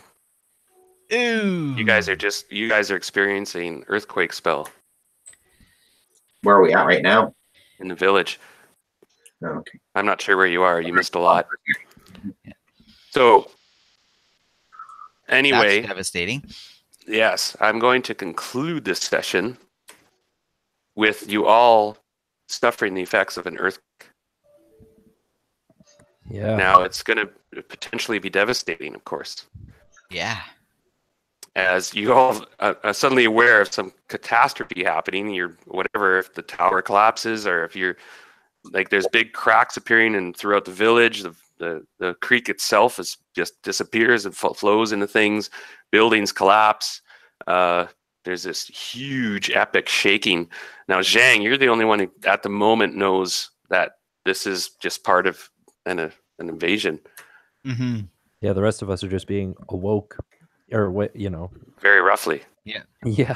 Now, the focus of the earthquake, however, luckily for you guys, is in the actual encampments. Mm-hmm. And it's partial effect, but he also tried to. I'm going to roll to see how well he does. And Zhang is you're in. You can run into the village anywhere, but there's going to be an earthquake happening. So I'm going to stop the session there, and it's going to be kind of a bit of a cliffhanger. Dun, dun, dun. Yeah, and I'm going to compile. I'm going to be putting in some graphics onto this map and stuff that'll show the effects and the destruction. And there may be chances that buildings collapse on you, and there may be arbitrary damage, serious damage potentially. Mm-hmm. As the Dog d'Amour brings in his team. The encampment you're talking about, Darren, is that the mercenary encampment? Not mercenary. There's The Foreign Legion and the Dwarf Camp. Yeah, okay, the free legion or whatever. yeah, that's right. Yeah. Okay. Nice. Well, You said they were kind of a swarthy lot, right? They weren't necessarily. yeah, the Foreign Legion was like a lot of convicts and stuff that this is their last chance. They like, instead of being hung or whatever, they join the army. Yeah. Now, next session is going to be a very complex battle scene, as you guys can imagine. Okay, Yeah. so be prepared next time. Of course, you're going to have to decipher where and what's going on to begin with. We didn't make some great rolls. They did get surprised, and you guys, I am going to take into account that you guys will suspect, and the fact that you guys kept an eye on that hilltop denied them complete surprise, which would have been nasty. Yeah. Mhm. Zhang is going to be able to get in there, and it's too bad you guys missed a bunch of rolls, but that's the way it rolls. Yep. And it's been about 4 days since the since you summoned Drusilla, by the way, Leto. Okay, good to know. Yeah. Awesome. Now there's going to be a lot of options open, and there's going to be a big danger. There's at least 3 squads of hill giants that are being sent to certain things. There's the Dog d'Amour himself. There's the artillery, and the artillery. Now, the first thing you guys do if you recover from this earthquake, you come out, you'll see these flaming projectiles coming into the village, and actually they're going to be targeting the keep, of course.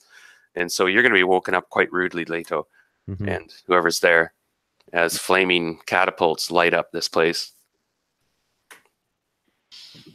That And could the be really earthquake is- nasty. And the earthquake will have effects. Like I'll roll for area of effect, potential damage that way. It's a powerful spell, very powerful. Yeah. And he's probably hoping to destroy the camps and kill his, the soldiers, right? And by the way, you guys totally nailed it. He did. It started with the Boudica rolling the 1, because I was going to have this thing a complete surprise and Hommlet probably overrun. But at this point, you nailed it with the pentagram. It's exactly what the Dog d'Amour was doing. He was taken, and it took him 5 months to make this diagram. Yeah. Yeah, and now if you go and search and scrape off the earth there and stuff, you'll find a connection with these scorch marks and stuff. quite a devious fellow. Oh, that's Would definitely have to sanctify or something that that hilltop when this is over. Mm-hmm. Deny him that Well, access. I'm willing to do it. Hmm. Nice. So I gotta hop off pretty quick. I don't know if we want to do experience points some other time or something, but I gotta get going. No, I've given you experience points. That's for now. Okay. That's what you guys are going to have. And then, yeah, like I said, next session, be prepared for intense combat. And there is going to be a couple plot twists coming up next session as well. We're not quite done with that. Yeah. Okay. This sounds like a heck of a setup you got here, Darren. Mhm. And why is the dog the more attacking Hommlet? That's gonna. You guys missed a lot of rules in the past centering on this, but that's okay. It's been fun for me. I'm like, he's had his way. He's just. Wow. You can't always have all the information ahead of time. Sometimes you don't get it all. No, Yeah, and exactly. Yup. and they've had the advantage. Their capacity to set this up kind of under was very. Dagdamore is very clever. Now the fact that you learn Zara is not, well, she's Yeah. Drusilla, and she's the daughter of Gratz, and she has this sort of. Luckily for you, and well, the thing is, it's two-sided because she did commit her soul to that ring, Yeah.